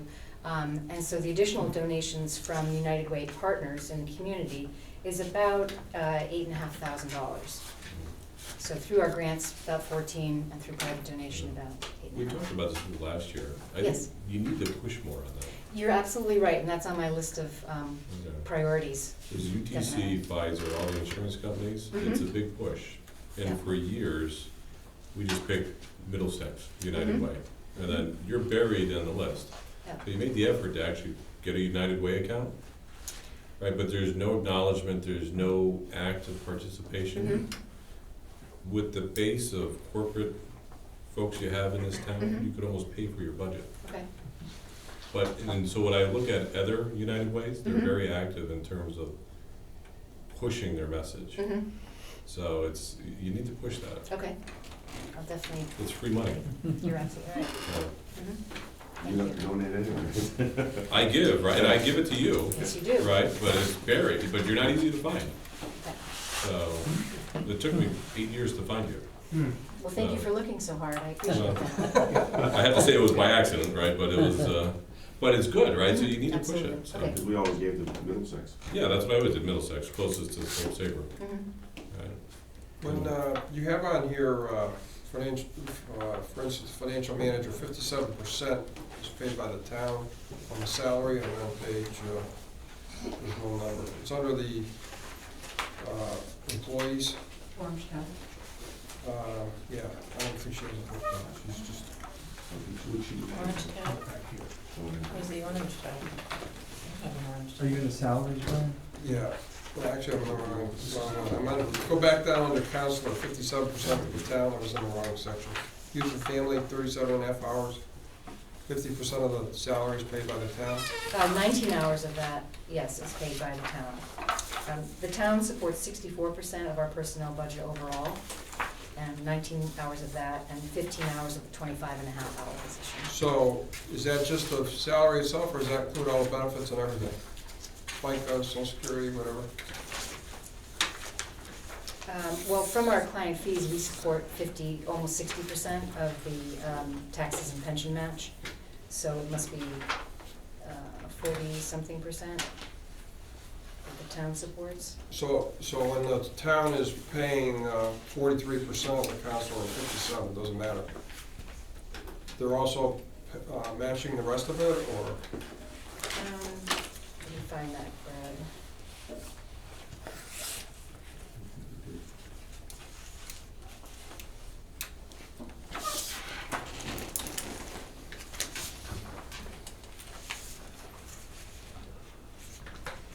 I'm unclear. What's the question? The question is, say the salary, we'll pick one here, it's $33,367. 50% of the, 57% of the town pays that. Are they also paying 57%, or there's wherever the other 43% is coming from? Are they paying for everything else across the board, or Are they you just? looking at this page with the No, yellow? look at this page here in the book. Okay, what number is it? There's no number on the Yeah, page. looking at Personnel. the breakout of the personnel. Right. So, In other words, I guess I'll turn the question around. Is 57% of the town is paying for everything, or is it just 43%, which is the difference, being paid by other sources, but then the town is funding the I other believe the costs. town is funding the benefits. Like, for instance, the 37.5%, 57% town, the 9,396, I'm assuming, and I happen to know the person, so that's probably a single policy. So I believe, and Heather, do you know if I'm wrong or not, but that the town is funding the benefits piece. Is it 100%? Right, but are you asking about the pension and the FICA match? Yes, he Yeah, is. what He's I'm asking about trying that to find too. out is, when you say the town's paying 50% of the counselors, The salary. payroll only, but if you took the percentage of the total cost of the employee, Okay. it would be substantially less, I believe. I'm You know having what I'm trouble saying? following the question, I'm sorry. Right. The salary's 33,000, It's, on Graham as an example, 33,367. Is that 57% So of? the town is paying 57% of that. No, No. that's 50% That of is- 7%. That is her salary. Yeah, I understand, but the town's paying 57% of that. No, that is 50% of what her salary is. So she's in all actuality making more That's right. than that. All right, so she makes probably 66,000 or whatever, Right. whatever the number is. That's correct. So the cost of the town is really more than 57% when you look at the added costs. In other words, is the portion that the town is not paying, does that also go across FICA, health insurance, pension?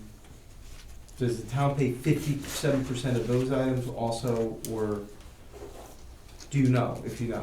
I don't know, but Okay. what I can show you, maybe this would be more helpful. Is that right, Greg? I mean, Yeah, no, what I'm concerned, what I wanna know is that the town is paying 50% of the salary, 7% of the salary, but the town is paying for the rest, which accumulates to another 27,000. When you look at this graph that you're gonna get, the municipal budget is 50.3% of our overall budget. 50.3% of your overall budget. Right, Overall, so this I okay. just sent you around. You'll see. The other percentages are client fees, total anticipated donations, projected fees, and total grants. So when we look at, what I'm trying to explain to you is, when we look at your budget, and it's 205,000, I believe, Yes, you're really working with about $420,000. correct. So when we're looking at these numbers here, Mhm. we're not getting a clear picture here. And I'm not finding fault with you, I'm just looking at, the organization's $420,000 a year. You happen to be using approximately $215,000 worth of revenue you're taking in. Mhm. So the agency, when you look at this, we're just not getting the whole picture. It's the Well- rest of the story. So you'd like to know what we do with client fees? Well, in How other that's words, if somebody said, dispersed? how much is your youth and family budget? It's really How $420,000. much is your Correct. total spend? Right, Right. right. Mhm. And so with client fees, we underwrite programming, for one thing, personnel, FICA matches. I'm all for it. I wish you got $420,000 that you can underwrite it. But Right. what I'm saying is, when we're looking at this budget, the way that it's constructed now, Mhm. people think we only spend 205,000 on youth and family, where we're really spending 420. That's all we really do. Well, we do spend That is what 205, but it's she's She's able to providing generate 420 twice as much. Right, we generate the revenue. But services to the community are 420, Yeah, absolutely. Right. and the people don't know that. Well, I wouldn't necessarily agree with that. I think that people have an understanding of, because we're very transparent with this, it's in the. No, I'm not saying that at all. It's just that when you're looking at the agency, we spend $420,000 a year, which is a lot more that the town should get credit for than we're getting. Okay. She spent 420, the town only puts in. 200. Correct. She spent That's 420, but the correct. town's only putting in 200, that's all we're funding. Exactly. However you look at it, it might be The people rest- donating from the town, but it's, The So we do a town lot budget more is for only the town than the 200,000. perception is Well, I mean, because of your I budget. think, you know, from my staff's perception, what they might say is, you know, they generate that income through their work, Yes.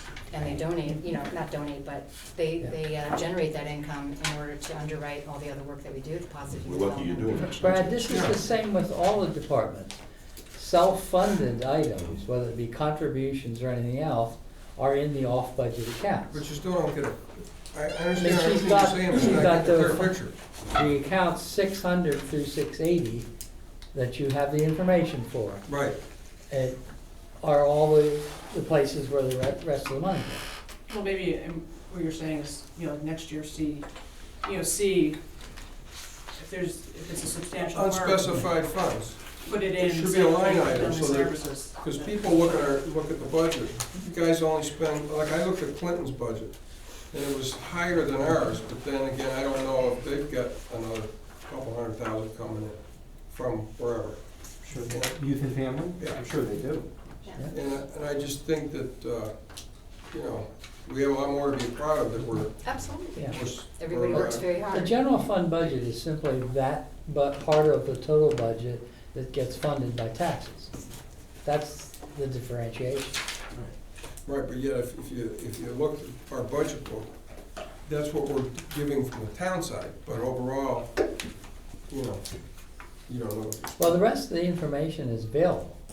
It's, all you're saying is, maybe you ought It to should be a find a way line to item. I still put think it it should out. be a line item that, you know, the budget next year is 205, and then they do get another 215 approximately.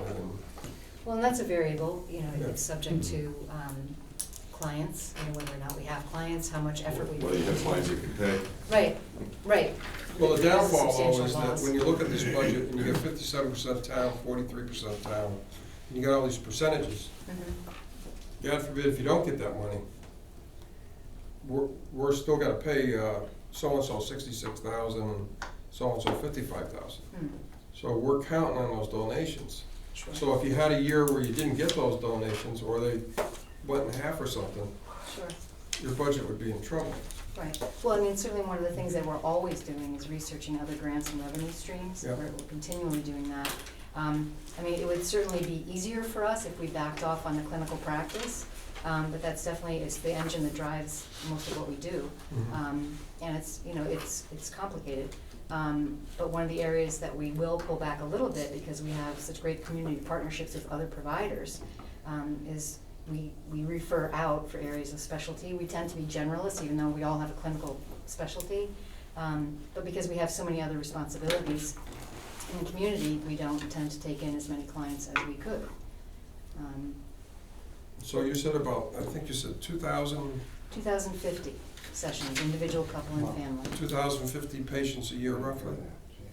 Was Well, that visits no, or that's, patients? that's not Is that- unduplicated, that's sessions. It's every hour for one person all year long. Right, right. Heather, these off-budget accounts or off-budget money that comes in, who are you accountable for spending this money? Well, certainly my boss, and the townspeople. You know, we work very hard to be very fiscally responsible, and I think if you look at, actually we can send this one around, how the client fees are dispersed, we find we only spend about 17% on programming and supplies. It's really amazing what we're able to do with what we have. I think, as with our social services coordinator, we're all very resourceful in terms of, you know, partnerships with other people who already have, you know, Ray has a great building, we use his building. The chief had a lot of muscle in terms of equipment and men, and has been very generous with us. We have a very small department and a very small physical location, so we're dependent on other partnerships that we form. And I just lost track of what your question was. Well, It's terrible, it's late at night. So nobody has a Yeah. private checkbook. Oh, okay, Right, accountability, exactly. sorry. Nobody has a private checkbook. Right. Every check comes out of Bob's office, comes to me for a counter signature after the department has approved it. We use the same voucher system for the off-budget accounts as we do for the So- budget. Right. Okay? And with our P card, like with all the other P cards, it goes right into the computer that someone sees almost automatically what we're Yeah. purchasing. Every check is approved by the select.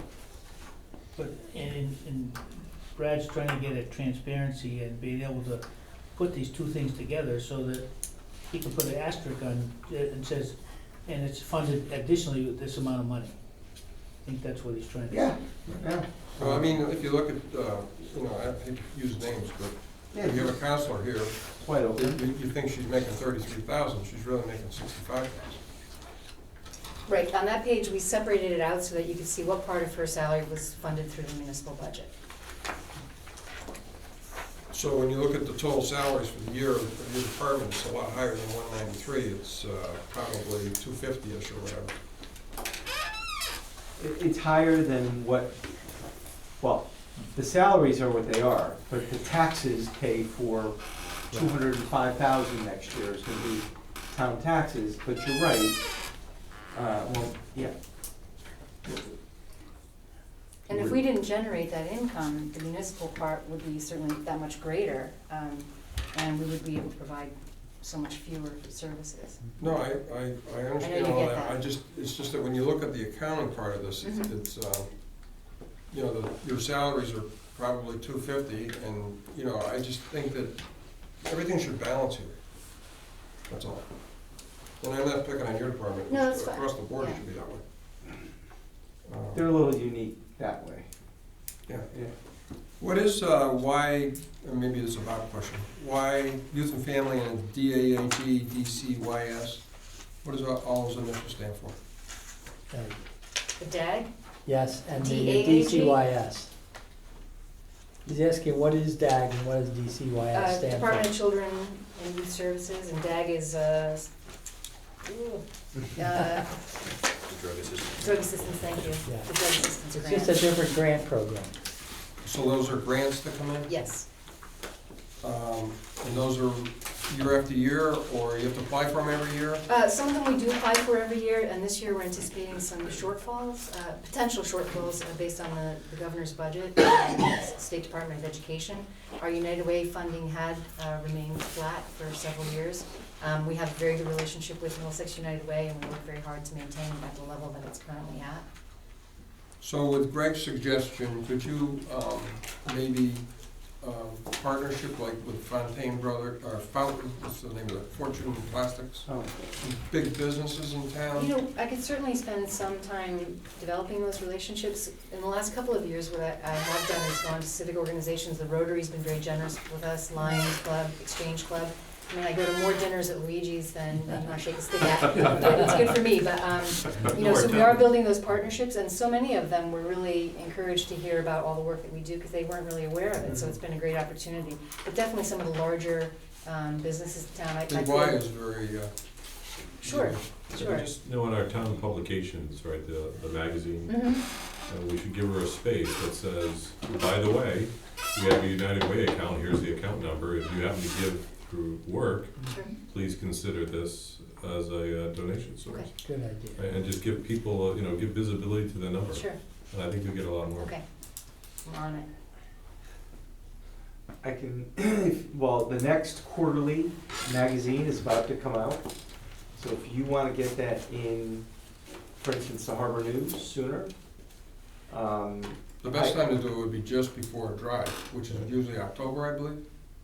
I think you're right. Yeah, so you should do it. But I can raise awareness and then we can do it for the Okay. next quarterly. Yeah, you need to say, if you work at UTC, Pfizer, we'll get you a list of Yeah, there you companies. go. Did you know? Boom. My bank is big on that. I mean, they pound you to death. Yeah. Do you give? Yeah. He's honest about it. I don't like the agency overall, because of some places they put their money, but Well, you can put it right there. that's right. Start giving. Okay, what is trust and agency? Youth and Family Trust and Agency? Bob? That's your big 640 account. Oh, okay. So trust and agency, that's client fees, right? I think your client fees come into 600.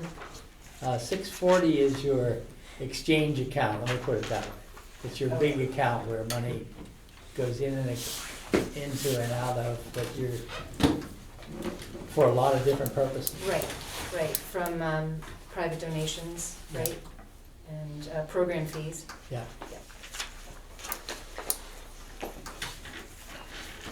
So the second chart that I sent around that you probably had a little time to look at is current year disbursement from client fees.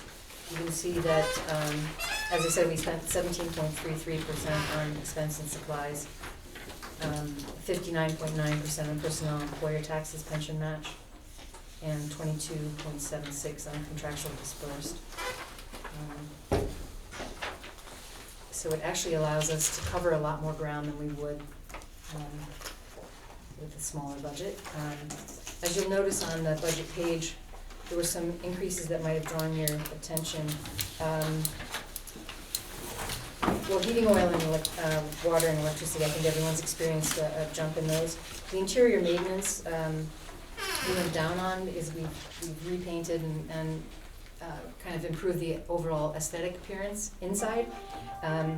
And then the maintenance on the vehicle, as some of you are familiar, it was donated to us from Town Transit about 4.5 years ago. And it's up there in mileage and years, and at some point we'll need to look for a comparable replacement, but we had some unexpected maintenance on that this year. What do you use that for?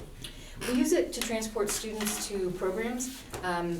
There's 3 of us that have the license for driving it. It's a 13-passenger van. If we had 15, we'd have to get the CDL or above license. But so we take our youth action council to programming in different towns.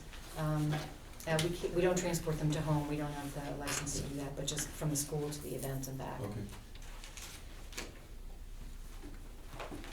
Okay. That line item you have here, receptionist vacation coverage, did you have it in your budget previous years? Last year, I think, no, maybe it was this year, it was new. I think it might be new this year, Brad. No, we put it in last year. We have it in the current year. Because when Linda goes away, she's a very central figure in the operation of both social services and youth and family. And what happens is I either end up doing double time or we try to put people on the desk who really don't have the experience to handle it. I mean, Well, you basically have one administrative staff Right. person. Right. And that's Linda. And we That's don't it. have her for enough hours to cover the operation of the agency, basically. No. I mean, most of the time, it's fine.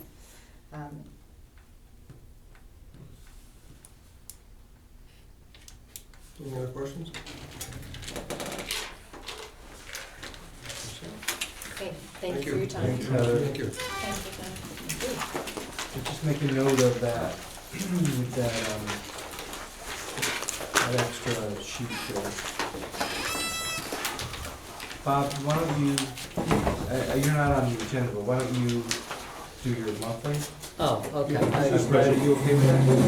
Special meeting, you wanna do it in the regular meeting? Yeah, let's do it together. Yeah, well, all I was gonna say is, Oh, I have this for you to take, That's okay? You can't. So you can generate your questions.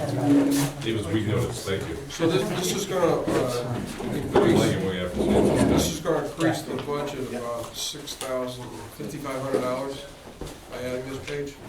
yeah, yes, yes. All right, why don't I go quick? How's that? Quick, everybody? Are you done? Go ahead, quick. Thank you. I'm happy to be done. Well, then I won't go over Bob's expense report. I had a little breakout of that. I was concerned about one of the line items, which is employee benefits. That's 82% expended, and Janet was kind enough to run me out we're fine in that line item. Have you guys looked at that yet? Yeah, okay, so forget it. So if you have any questions about it, call me. I looked at it pretty extensively today. Everything is fine. So one large line item is employee benefits. I think it's like a $3.2 million line item, and we're 82% expended 75% of the year through. But that's as a result of a rather large pension payment we made, and we expect to be under on health insurance. We expect that line item to actually be in the black at the end of the year. So I sent a memo out on the budget today with the last quarter approaching, telling everybody to look at their budget and tell them to bring it in online, and if they need to hold off on purchases, to please do that. I actually had a meeting with one department head pretty extensively. to kinda, talk to them a little bit about certain things. Anyway, that memo went out today. I didn't do it last year. I regret not doing it last year. It's just kinda to tell people, hey, look out for any red flags. Check your budget. Audit RFPs are in. We got six. Lisa will be looking at them apparently. It's gonna be hard for her to look at them in the next week though, I know that. I have a set of them now, so I'll look at them. So, yeah, how do you wanna handle this, is the question. So, Boil it down to two. Two? Three. You sent an email to David. I did. I gave the copy to Brad, I- so under his comments, if he wants to talk about that. Well, I Or think, you can. well, I also think I think it's actually a decision we should make, because you have a public hearing next week, and you need to start doing interviews after you recommend What would budget. you be comfortable with, 2 or 3? You said 3. I'm okay with 2 if it's the board's pleasure. We have 6. I would just They're go to good 6 firms. I dollars. mean, McGladrey, Blum Shapiro, Mahoney Sable right up the street, O'Connor Davies. I mean, you're talking about like real firms. So I mean, however you, Well, if you feel comfortable with 2, if we were close, wouldn't you go with 3? we can put 3 in front of you. You're gonna have to interview 3 different firms, which is fine. You can do that. Well, it's hard to determine that without knowing, it's like bids. I mean, if you have 3 that are close, you wanna look at 3. And again, it's not numbers. The numbers, Janet and I opened the bids the other day. All the numbers were within 5,000 of each other for year 1. It's not a numbers issue. That wasn't the sole criteria. The criteria was that's a factor. What do they provide? How do they do it? When do they do They had to it? provide sample audits of other towns, and let me tell you, the packages were all like this. So, I'll tell you what, we'll make a recommendation in 2 or 3, okay? So I did that. Couple things, I just wanna, you guys reading up on the governor's budget, you know, it is something going on up there. The car tax bill came out of committee and is now going to the finance committee. That is the 29 mill rate car tax with municipal revenue sharing on new developments that would come into a town, where your town would get like 60% of the revenue, and the area towns would get the other 40% based on a formula. That did come out of committee. It's going to the next, I mean, I have some concerns about some of those things that are coming up. Okay. So, the preserve. I need to run something by you guys. This doesn't sound good. It's actually okay. So, there were, the lawyer and issuance costs, the lawyer and, the bond counsel, not bond counsel, the finance advisor costs, were not in the bond issuance, okay? The end result is, we're at about, $68,000 is needed to bring that line item into balance. And one of the reasons, you know, it's funny, because Bob and I were talking about this right after the bond went out, and I turned to Bob, and Bob said, that's not a problem, we have the money in an off-budget account. And then he said, and you know, lawyers' fees, you're gonna bond those for 20 years, it's probably better off to pay them this way. I'm putting something on the table for discussion right now, okay? I wanna alert you to it. There's $68,000 that's necessary. 10,000 of that is in taxes that we've already collected. So if you get rid of your car halfway through the year and you paid your taxes through the end of the year, you get a refund. So we have to give money back to the people who are selling us the land because they're paid through June 30th, right? So that's 10,000, about 10,000 of the 68. There's about $59,000 that we need to come up with. And Bob, a long time ago actually, suggested 2 areas. In the off-budget accounts, there are 2 accounts. There's a WPCA capital fund It's, has $46,100 in it, which is the majority of what we would need. That money was put away by Mike Pace and this Board of Finance probably in 2009 or 10, because we were capitalizing the interest on the WPCA project. And Mike was concerned if we had to start paying the bond back and we hadn't gotten the assessments out, we'd have to start paying the interest. But we don't. The assessments are out, the money's coming in, we're meeting our payments. So this money sits here, it was put there 6 years ago, and Bob is recommending we use it, interest, basically, we're using it for interest on a preserve purchase essentially. Use that money in that account for the majority of the funds needed for the, and I know it's late and it's kind of a little convoluted, but we're suggesting we use 46,000 from that account. And then there's another account, WPCA Assessment Fund, and there's 288,000 in that account, of which 50, of which I need 13 more to pay this. And I would suggest that we use 13 from that account. I put money back when we sell the house on Bokum Road in that account. And this is not money that came from homeowners. This was 50,000 that we put there. At the same time, we put the 47 someplace else for the same kind of purpose. So the money's available, and we would basically wipe out the capital fund, and that was to pay capitalized interest, and use another 13 or so from the assessment fund. The assessment fund's a loan though, right? No. There's 50,000 in that account. That is nothing. It's money that the town put away 6 years ago. That's a capital fund. That's No. 50,000. No, there was 47 in what we call the capital fund. There was 50 put in as a starter in the assessment fund. Okay. Can you use that money like that? Well, that's you can if you vote to do it. You would basically. I would like to think about that, because as soon as you put WPCA on it, you're gonna wrap, people go, It's fine, it's fine. First of all, okay, so I wanna throw that out there, okay? Because, we're gonna need to make that transfer. I'm not asking to take any action tonight. Thank goodness. Yeah, No. we're getting Yes, I would have objected No. about that. I know that, and it's fair enough because it's late and it's a, not, very light subject. I know.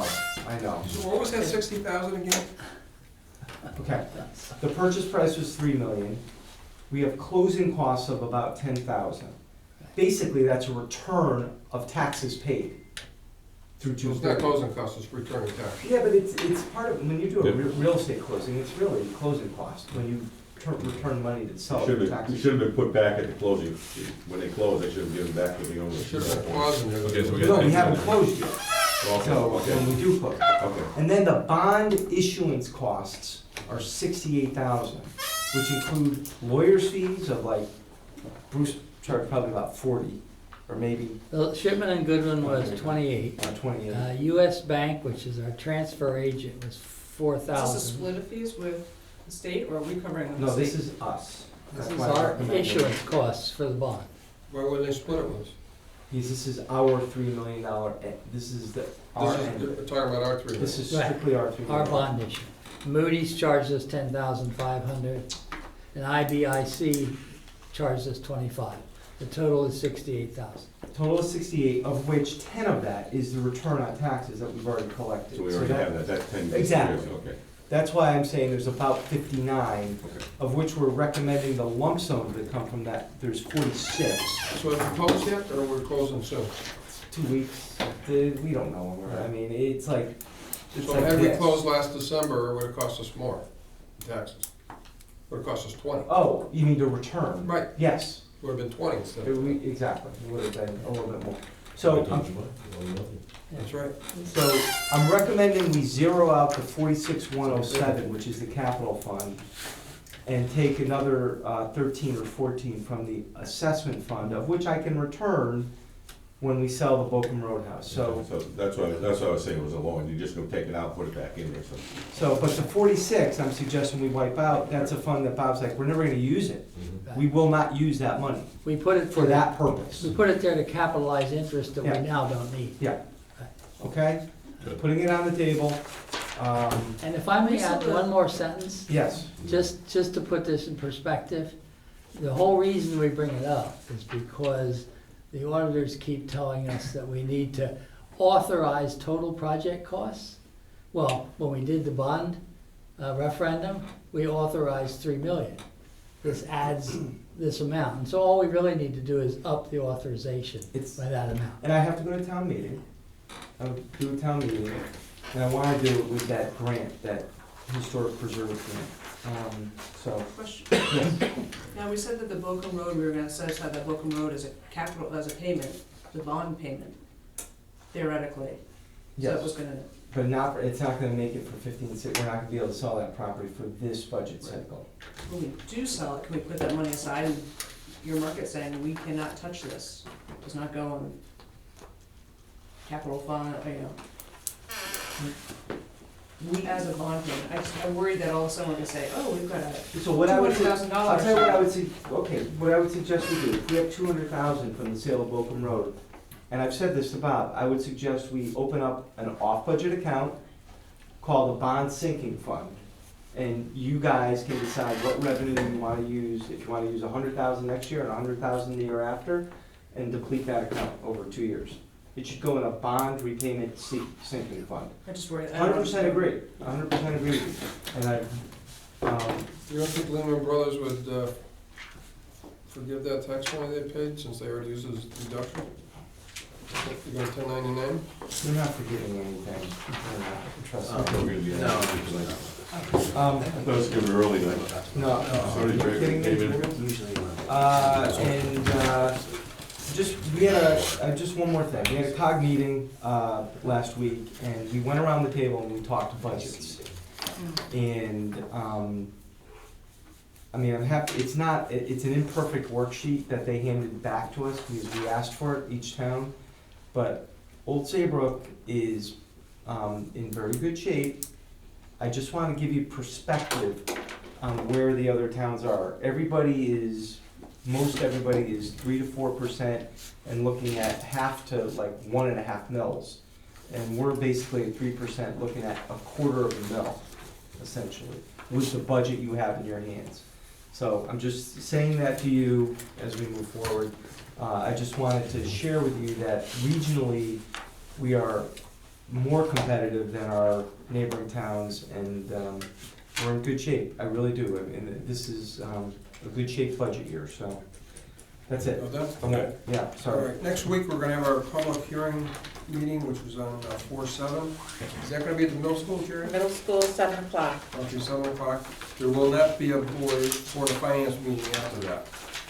Our next scheduled meeting is 4/14, and just hope that at that meeting, any motions to adjust any budget items will be made and voted on, so we can get budget to town meeting. I'm not gonna be there. 4/14? Spring break. Where are you gonna Spring break. Spring The break. kids' spring break. be? Call in? Call in. Must be over. Or think about it, anyway. So, anything else? Motion to adjourn? Thank you, guys. Second. Who made the motion? Where you go? I didn't hear from the person, but he just,